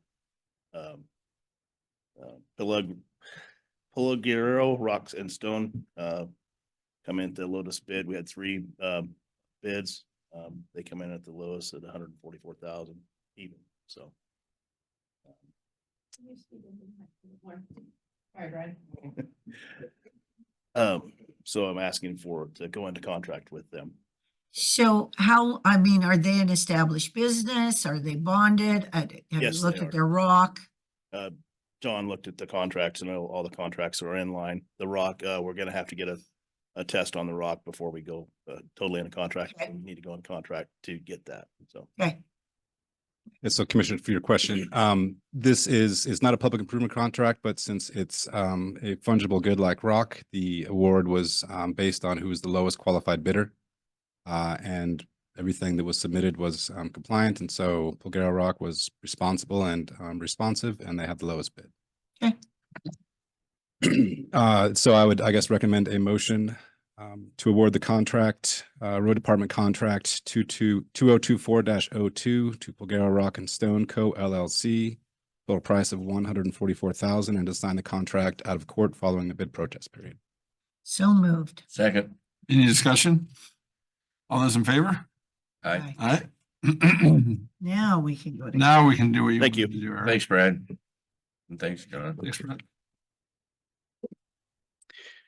so ordinance 343. This is a product that has gone through a number of different revisions. I'd like to again express my appreciation for all the department heads who participated in drafting and refining the terms of this. The purpose of this ordinance is to update the county's purchasing rules. Under state law, there are some parameters in which public entities like the county can undertake to secure contracts for goods and services and public improvements. If the public entity does not have its own rules, then by default, it is subject to the model rules implemented by the Oregon Attorney General's office. The county has had its own rules for many decades, and some of these provisions have not been changed in many long years. So this was discussed at the last work session 7 days ago, and at that work session, the commissioners are interested in two revisions to the draft. The first is to include what's called an emergency clause. And what that would mean is that if this ordinance is passed after the second reading, and today is of course the first reading only, then the ordinance would go into effect immediately. Without the emergency clause, the ordinance would normally go into effect 91 days after the second reading's approval.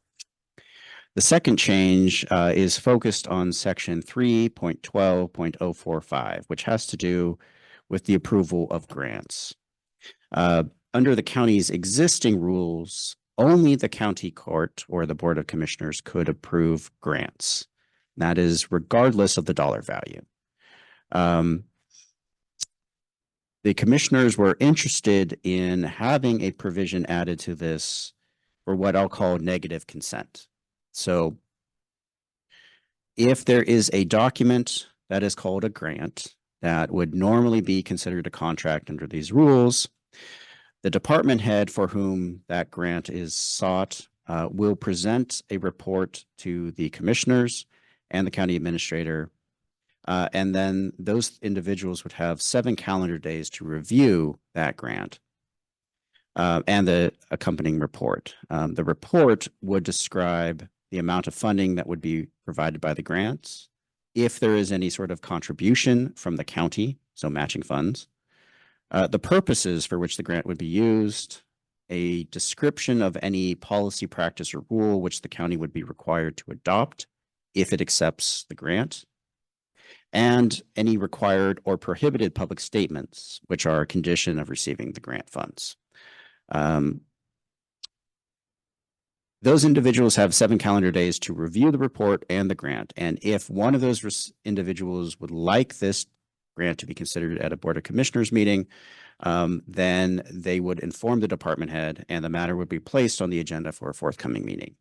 If no such information is provided to the department head, then the department head would be able to execute the grant in accordance with the authority for contract signing that is contained in these rules.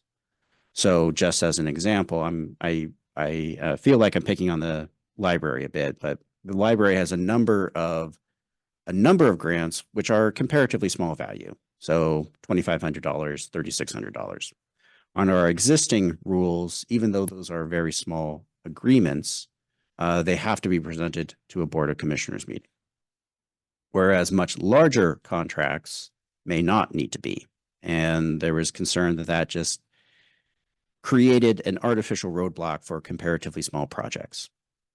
So this proposed change would, I hope, address the commissioner's concern that some grants include provisions which the county by policy may think are unwise, while still trying to promote the efficiency of department staff to approve grants or other agreements which functionally are the same as any other contract. What I would recommend now is, unless there are any questions from you three, first a motion and a second to read the ordinance by title only.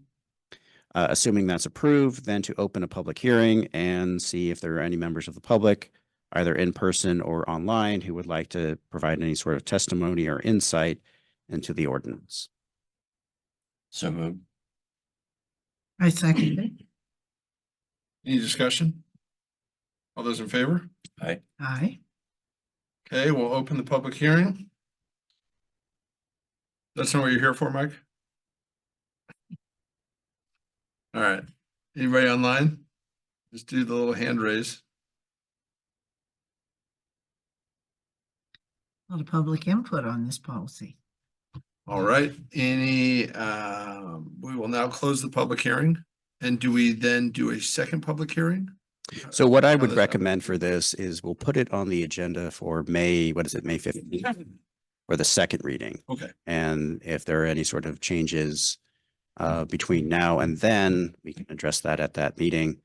And of course, the public would have the opportunity at that meeting to provide any additional public comment that they would like to present. great. Thank you. All right, Will, and I assume Katie, or are you just here to watch? Critique? Take notes? It's easier to make sure I don't say anything incorrect or inaccurate. Fair. Good morning, commissioners. For the record, Will Van Vactor, Community Development Director, and with me is Katie McDonald, our Senior Planner. We are here to have the first of 2 public hearings regarding Ordinance 344. Staff is going to make a presentation, and then we will have you make the necessary motion to open the public hearing and do the first reading for the ordinance. We previously did a work session on these proposed amendments but I'm gonna go ahead and just, for the sake of the public, I'm gonna walk through the proposed amendments, one more time. If you have any questions for staff, please let us know as we go through, these proposed amendments. So, first up is an amendment to our EFU, ordinance, chapter 1816.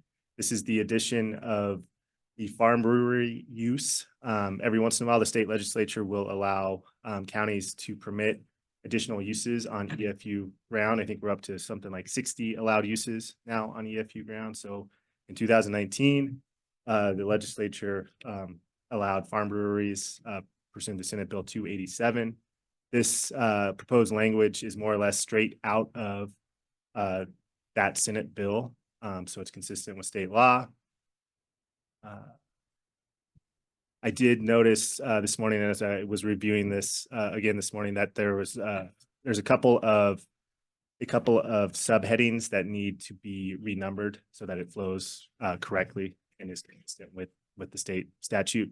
So prior to the second hearing, we will update that numbering. So you'll see some changes, minor changes with this one when it comes back in a couple weeks. But I don't know that there's a lot to note here. This isn't a use that we get any inquiries about. This is just an opportunity we want to make sure is clearly articulated in our code for people who own EFU land, so that if there's an opportunity for them to take advantage of this allowed use, it's there and they understand what the requirements are if they want to pursue it. Moving on to what is labeled as Exhibit C in the packet, in the staff report. These are some updates to the template dwelling standards. So in the forest zone, one of the ways you can get it in a dwelling approved is through the template dwelling standards. The state updated the requirements for template dwelling in 2019. There was kind of a phased, slow rollout of the implementation of those updated standards. So Crook County was one of the last counties that this law became effective in, but it became effective in November of 2023, I believe it was, here in Crook County. So we previously sent what is called a Measure 56 notice to property owners in the forest zone so that they were aware that the state law was becoming effective in Crook County. So the law is already effective. We're just updating our code to reflect those standards. One of the changes is there's a definition of center of tract, so we know where to measure that 160 acre template from. And then there's some updates as well to kind of a look back period that folks have to, that I guess planners have to look at when we're just determining whether or not the subject property was part of a larger tract owned by the same property owner at the same time. So historically, you could have technically a tract of property, but you could put each legal lot of record into a different LLC or hold it under a different name, and it wouldn't technically be a part of the tract.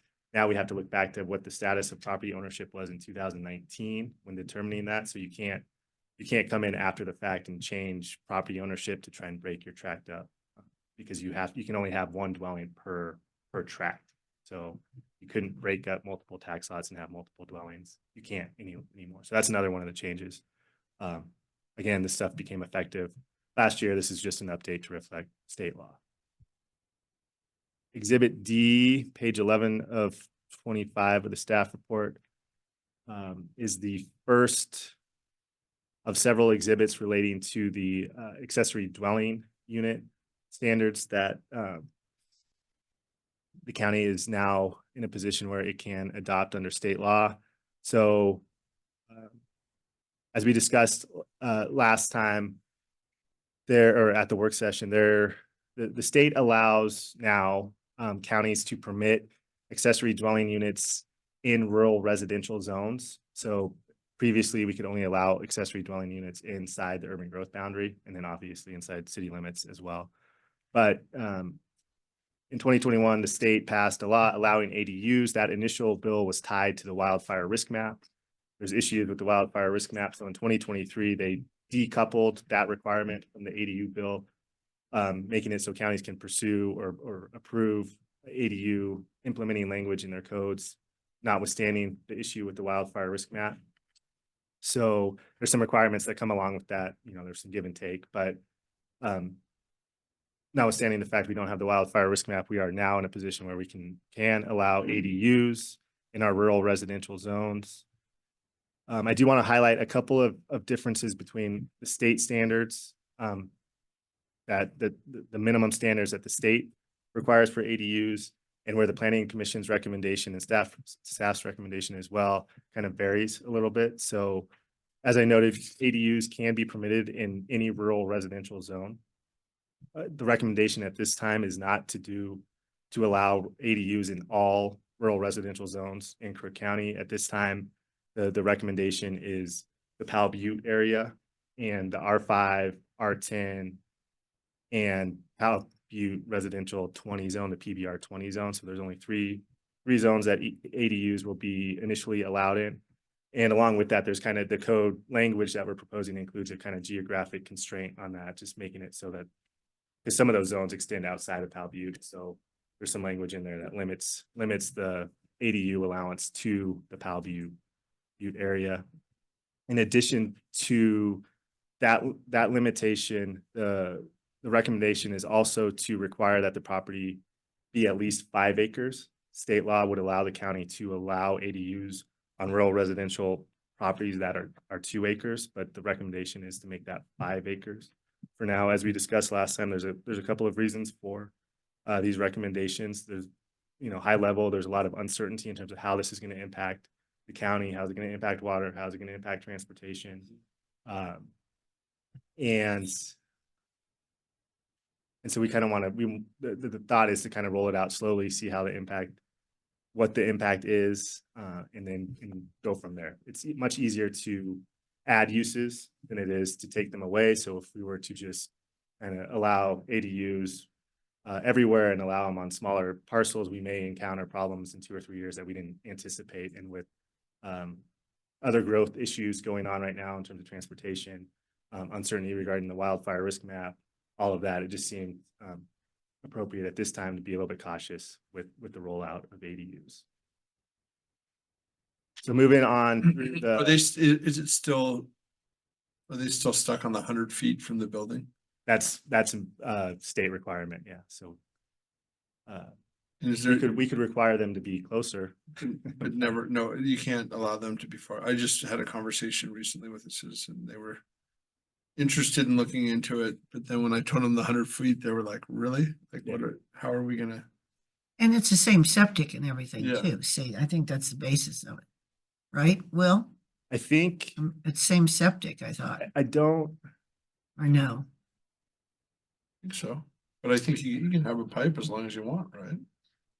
True, but I thought that was. I don't know that it's required. I think it's there's Okay, a requirement that they comply with our county sanitarian's requirements. okay. So it's kind of up to our county sanitarian and what policies we have in place for that.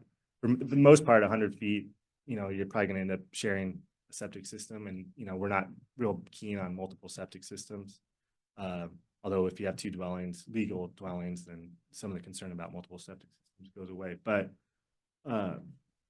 the 100 feet, I think, is going to be a deal killer for a lot of people. I think this was an opportunity, and we'll see if this changes over time, but I think this was an opportunity for the state to address a number of non-conforming illegal uses where people have put in, you know, guest houses, illegal ADUs on their property in existing buildings.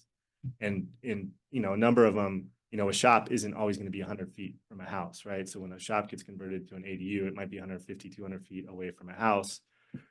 So there's no opportunity for those people to make those, you know, the investments they've made into those structures, make those lawful. I think it was an opportunity to kind of address some of those unlawful uses. But at this time, because of the way the state law is written, it's my interpretation that there's no opportunity for a variance to anything like the 100-foot requirement.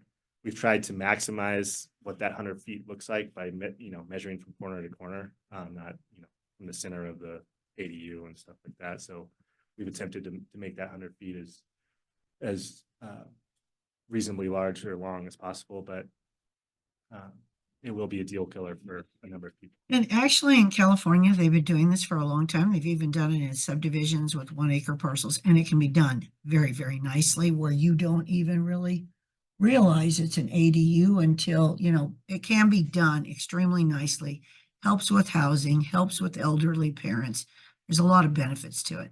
I'm glad to see they finally kind of got off their duff and did something at least. Yeah, I think it's an important part of the conversation. I mean, DLCD never wants to talk about rural housing as part of that housing solution that you know they're searching for in light of the housing crunch that we're facing as a state. But I think this is an important opportunity for us to provide some additional housing and make sure we provide all types of housing for folks, not just, you know, big single family dwellings, but also smaller rental units.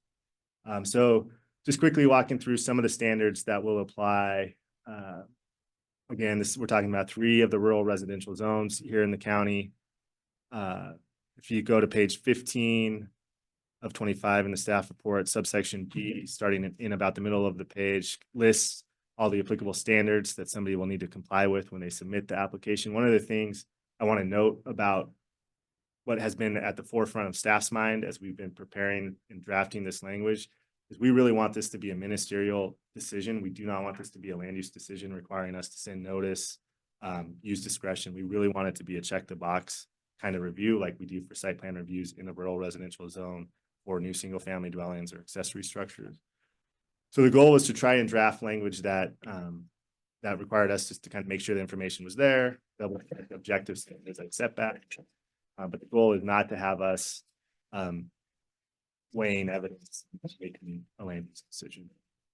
So again, subsection B, that's the start of where all the standards are for the ADUs.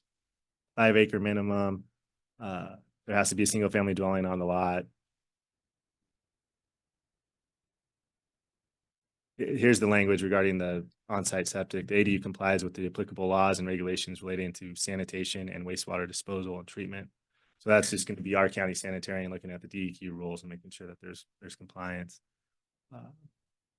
One thing that some language that I added here in subsection 5B5, the statute requires that the ADU be set back an adequate distance, something like that, from farm and forest use. It was kind of a subjective term that the legislature used in drafting this bill to avoid any sort of potential pushback we might get from conservation groups. We just decided that 100 feet was an appropriate setback from farm and forest use. That historically has been something the county has used. We've shrunk that a little bit for farm dwellings and that type of use on EFU land.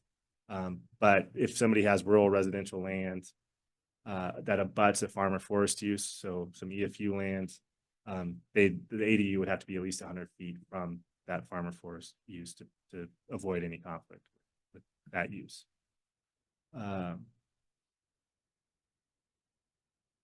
Only 1 ADU per lot. That subsection 8 at the bottom of page 15 discusses the 100-foot requirement that Commissioner Crawford brought up. Moving to the middle of page 16, these again, the legislation used some subjective, kind of unclear language in terms of the need for adequate emergency access and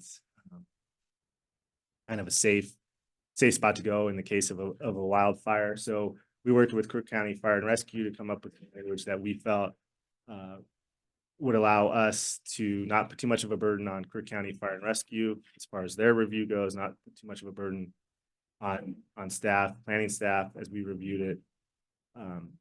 In doing so, we ended up using some language that the Oregon Department of Forestry has used in the past when asking counties to make sure driveways are safe for forest dwellings. So we there's a 14-foot width requirement, there's a height requirement, but the big one for me is just making sure that a fire truck can actually drive on a driveway to get to a house. And one of the things we had some discussion with the Planning Commission about was whether or not, how do we confirm, how do we how do we do a check the box review and confirm at the same time that this driveway actually can withstand a 75,000-pound fire truck? So we ended up requiring, using language that requires them to get an engineer to sign off on the application. This adds cost to the applicant, and that was part of the conversation we had with the planning commission. But at the end of the day, one of my concerns is not necessarily with the person who builds the ADU, but instead the person who may be renting the ADU or subsequent owners of the property. So making sure that that driveway can actually hold a fire truck without the fire truck sinking was important. So we went away from just having the owner or the applicant sign off saying, I built this driveway to whatever standard, because they may think it's built to that standard, but it may very well not be able to withstand the weight of a fire truck in, February when the ground's saturated. So just wanted to point that out. That is something that will add some cost to the application process for folks seeking this, but it seemed to be the best way to ensure that the road's actually built to a standard that will work for emergency response.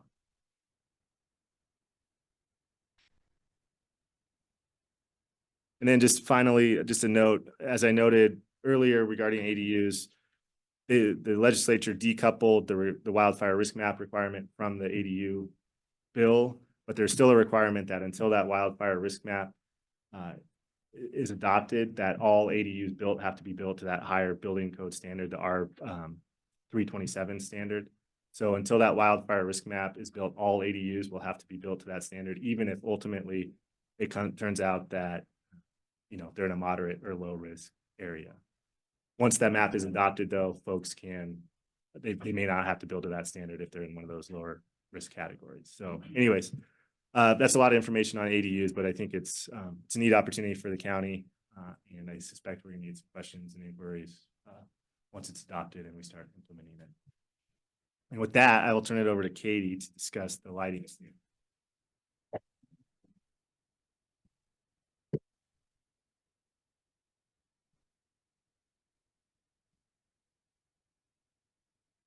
Good morning, commissioners. For the record, Katie McDonald, senior planner. So the outdoor lighting standard was brought up with planning commission. We've had multiple work sessions. We've met work session here, and just going through some of the highlights, some of the things that were discussed through the planning commission was the wattage, regulating wattage and color for lighting. And it was discussed and decided that with technology changing and advancements, that would be too hard of a target to keep on with codification and allowing people to be able to have newer, more efficient lighting. Another one was the exemptions section.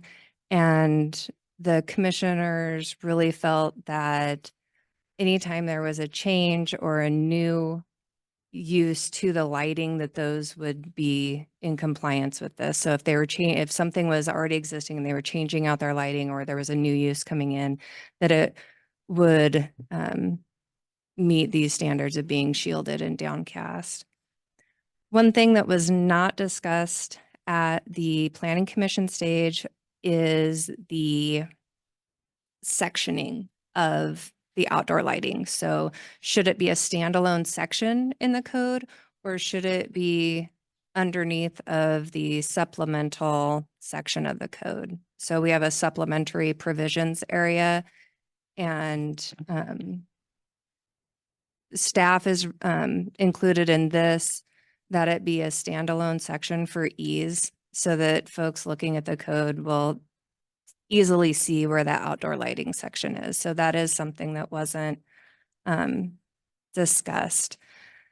And finally, I just wanted to kind of note that the commissioners reviewed this with public testimony. They had public testimony at previous hearings regarding outdoor lighting, and they had written testimony at the commission hearing on outdoor lighting. So their recommendation came to you considering that. And that's all I have. If you have any questions. Did you ever dig into the can be seen from over the property? Remember we talked about that last time? Did you come up with a better description of that so it's not like it can be seen versus it kind of what you had a term for it, So if you look on page 19 of 25 under definitions, I think that if there's a few that apply to what you're kind of asking about. light trespass. That's Right. So what light trespass is when your light shines on someone else's property and it shines beyond your property. And those are generally measured with foot candles. And it's a photometric calculation that can see that. So I think there's a difference, and maybe I'm interpreting it wrong, but I think there's a difference in what you're asking. One is, can I see that light across the valley? And is that light trespass versus my neighbor has an unshielded light and it's shining directly into my house? Those are two different situations. Yeah, I totally and it agree. I just wouldn't be- want to make sure we're not inadvertently putting somebody in a position that they can't have a light at their house because There's nothing in here that says that there couldn't be a light. It just needs to be shielded and downcast. So the guy that came into the planning commission that had the blinding light from the neighbor on the shop, Uh-huh.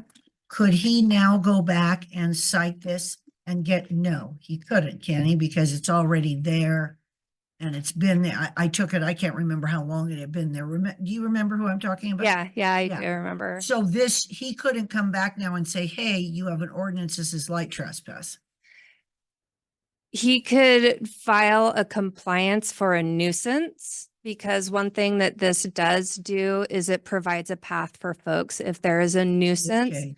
And that is under, that's on page 21, under 18-126-070B, enforcement.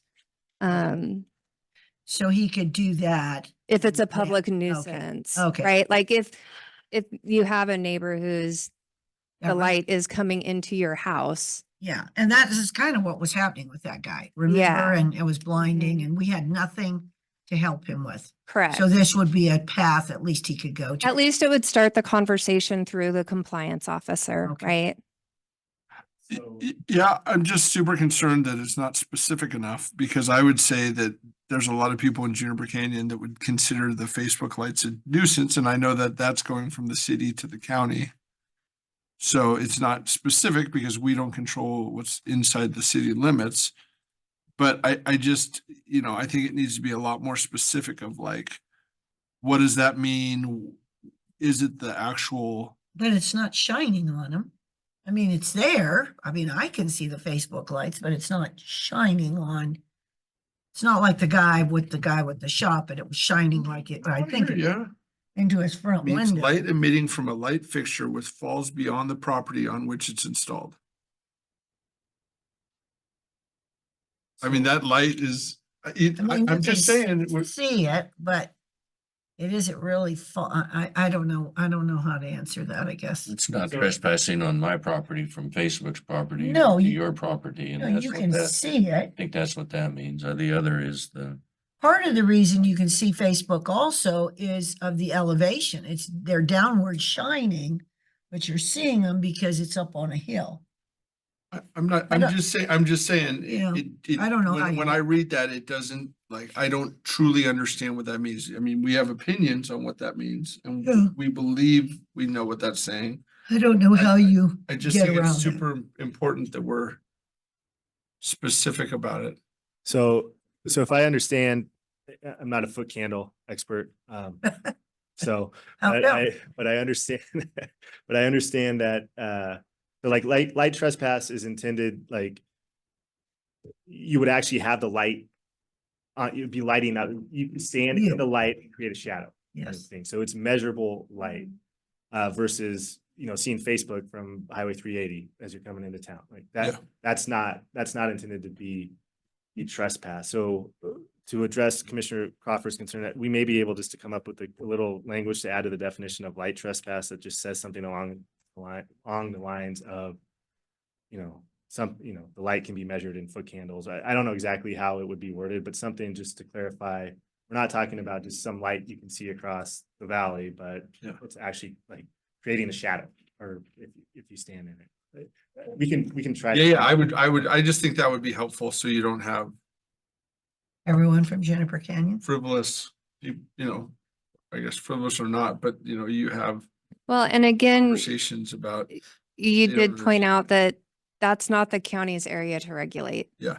Like what's up on the hill, Les Schwab's, Apple, the airport, that's not in well, the airport is, but around it, right? That's not county property. That's within the city. So if we would get that, there's lovely lighting code at the city that they can refer We to. would just hit forward on our email. But I think Like you I could- do all the time. just Right. say forest here. And we can look at that definition. But again, light trespass is, it's doing this with your lights, not like really that's shielded and downcast. Light is great. You need it for safety and for all things, but just shielded. as long as there's a definition in there that keeps it in that parameter, I'm totally on board. But what I read there, because you could have a similar situation in a property that was going up a hill where somebody was above, they had their lights down. But does that fall on the property? Does it say here it has to fall? Yes, it Yeah, does. yeah. It says It which has to go falls onto beyond your the own property. property on which it is installed. Cause see, the guy we were talking about, it was on his property. Yeah, you could, like what you said, you could cast a shadow in it on your property. So that's. I that's just a like to difference. see something like that, to cast the shadow. Or I don't know, maybe I'm being too. You're a Yeah, little we picky, can but- totally look and see if there's some additional keywords we can add to that. Just going back to subsection D under 18.126.70, page 21 of 25. So I think that could be interpreted a couple different ways. So what is does the commission have a strong feeling on whether this should be retroactive or not? Because so the second sentence says any non-exempt outdoor light fixture installed or replaced in violation of this chapter is a public nuisance. ... That could be interpreted as any light fixture installed after the adoption of this. So if there's an intent to, I think there's just general nuisance law overall that, like, you know, regardless of whether this is adopted or not, somebody can try to pursue maybe private nuisance. I don't want to step on the lawyer's toes, and I don't want to have to go back to law school to remember what private nuisance is, but Speak more into the mic, please. I think it's more fair replacement if, you know, just because we enact this, that Seth doesn't have to go and change all his lights outside. I don't think that's in fairness in intent, but I think that if those lights go out at Seth, and or mine or whomever, that they be replaced with the appropriate light. When you say go out, They burn out or something, you know, if I have a light there in my place and it's bright and it's shining down, but it's obnoxious, you know, and it's interfering with the night light and things. And the older lights are like that. Some of the newer lights are better. They're more focused on where their light goes.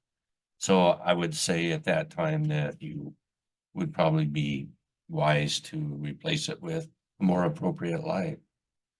but when I say go out, are you saying the fixture goes out or the bulb goes out? The light goes out, the bulb, the fixture.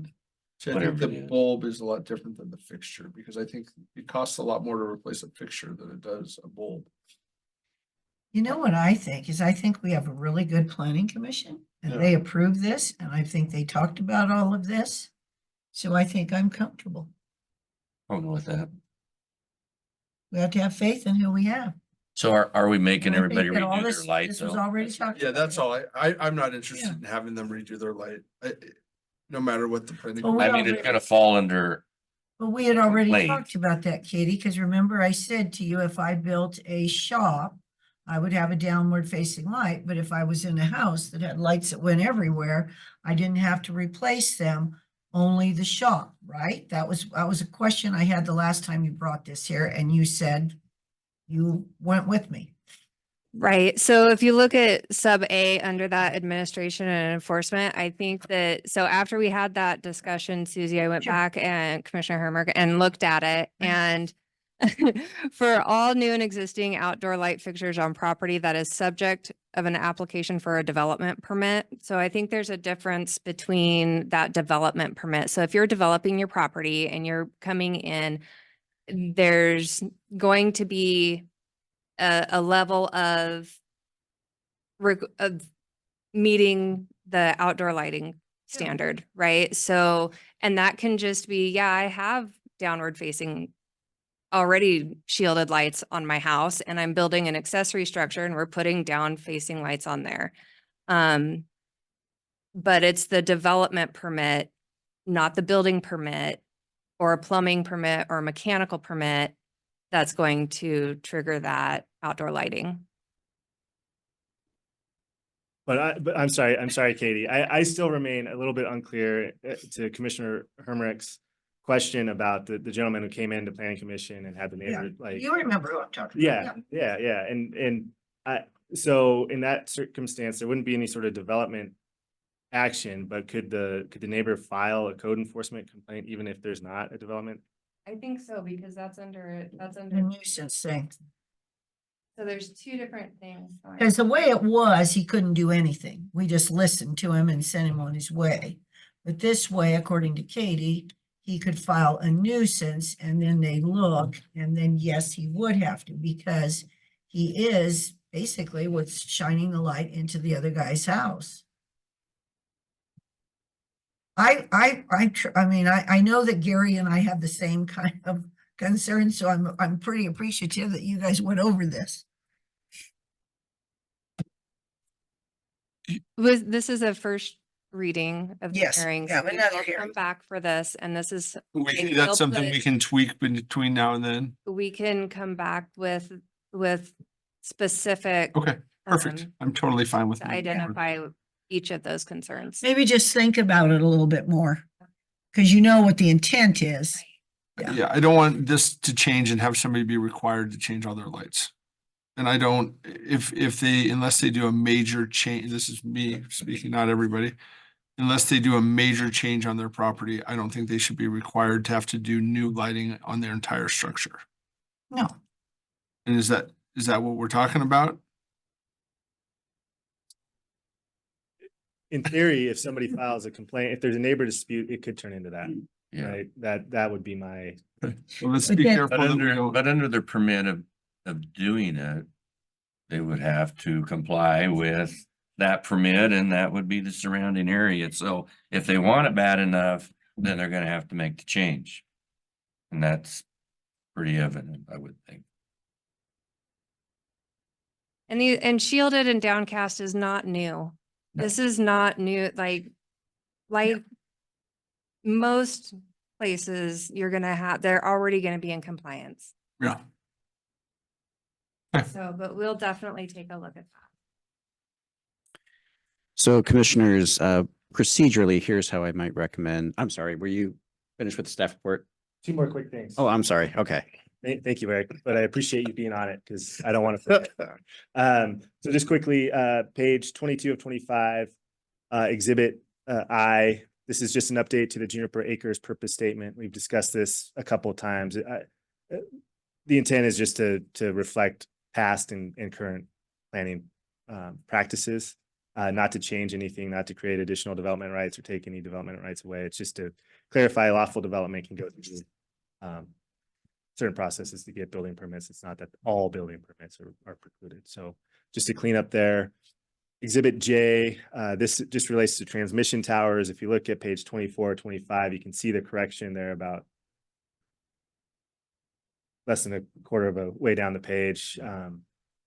It was staff's interpretation that this was the submittal requirements were inadvertently grouped in with the conditional use requirements. And we think whether it's a conditional use or just a subject to standards that those submittal requirements should apply. So that's just clarifying that this applies to all transmission towers, not just the conditional use application. type transmission towers. So that is it, Eric. I'll turn it over to you.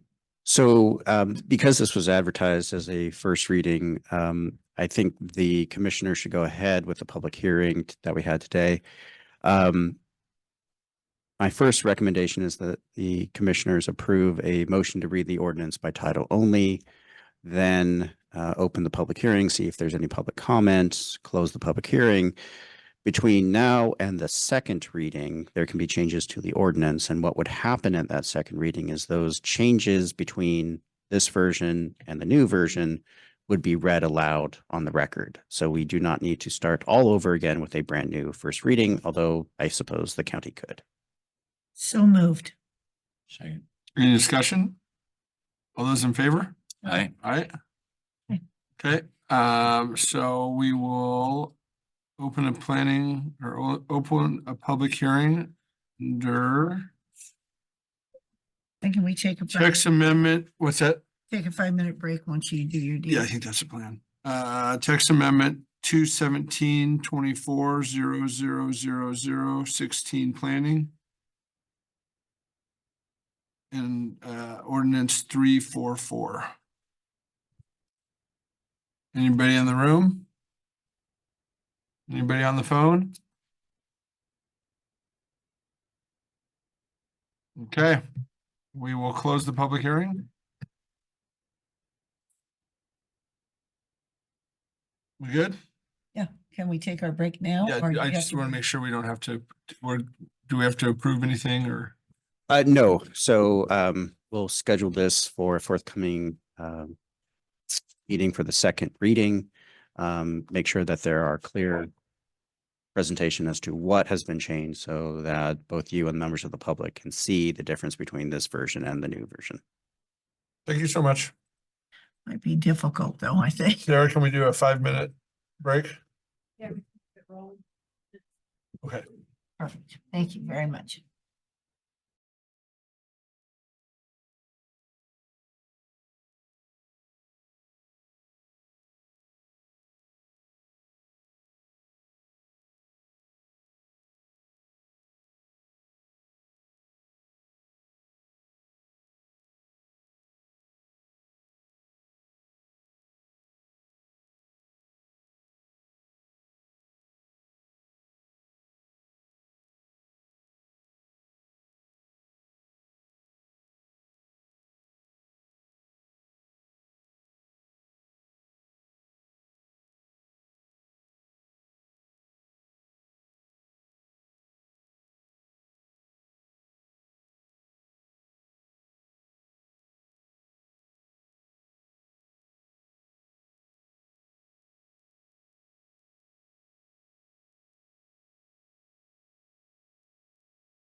Just be thankful you have boys, not girls. Then it gets really hairy.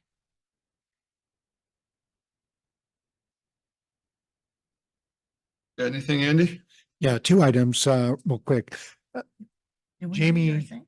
We're, is administrator's report and then commissioner's report, public I am comment. so and then, sorry. Yeah, Oh, I know am I so- needed. I apologize. I would have not done that. Sorry, Andy. oh, no worries. So Jamie, Christina and I met yesterday with the three new budget committee members. Staff did a really good job of an orientation for them, addressed a lot of questions, got to know each other. You've got three, I think, outstanding additions. I think that will be real helpful for the organization going forward. So that was real positive.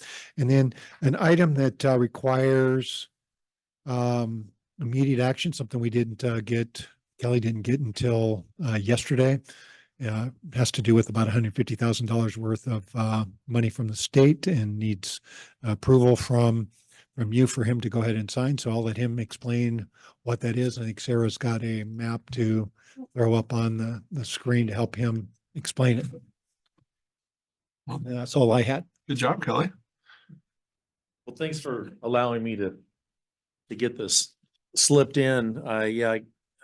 Typically they give me plenty of notice, but yeah, I got the notice yesterday and they asked for a signature and a return by Friday. So here I am. So what this is a service agreement that I'm asking for approval and signature for.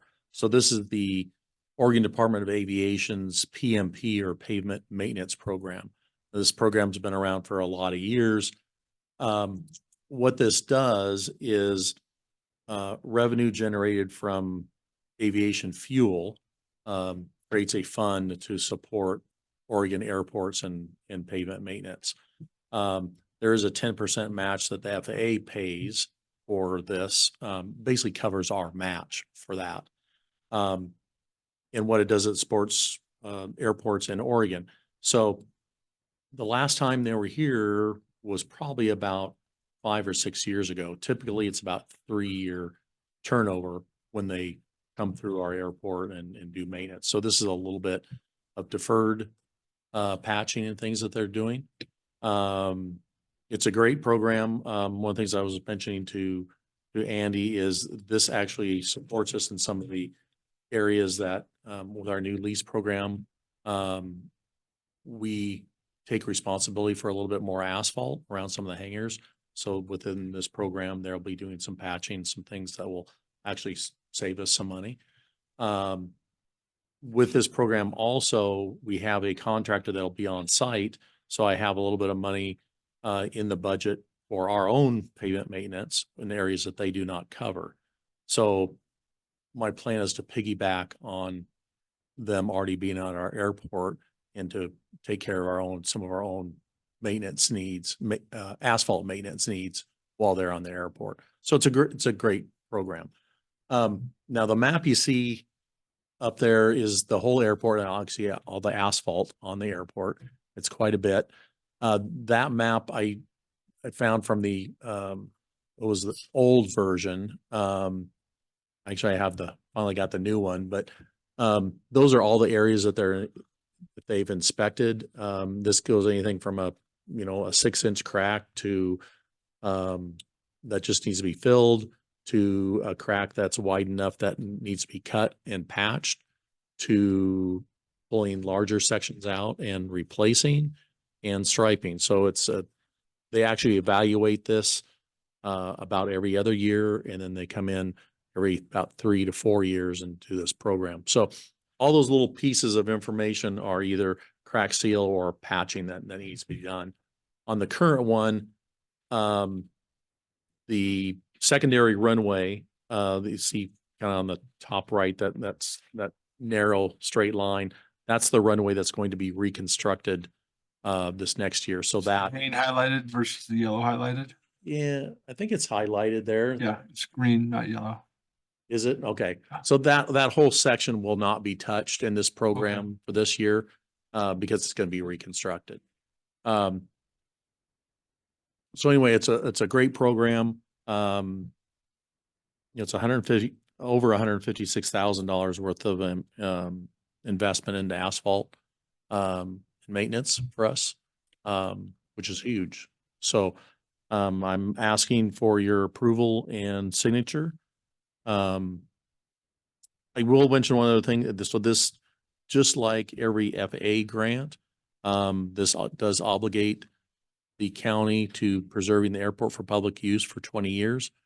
So, we're constantly signing these grants for support. So we're constantly re-upping for 20 years. So this is another one that will re-up us for another 20 years. So they're giving you a guarantee for 20 years their asphalt's gonna work, huh?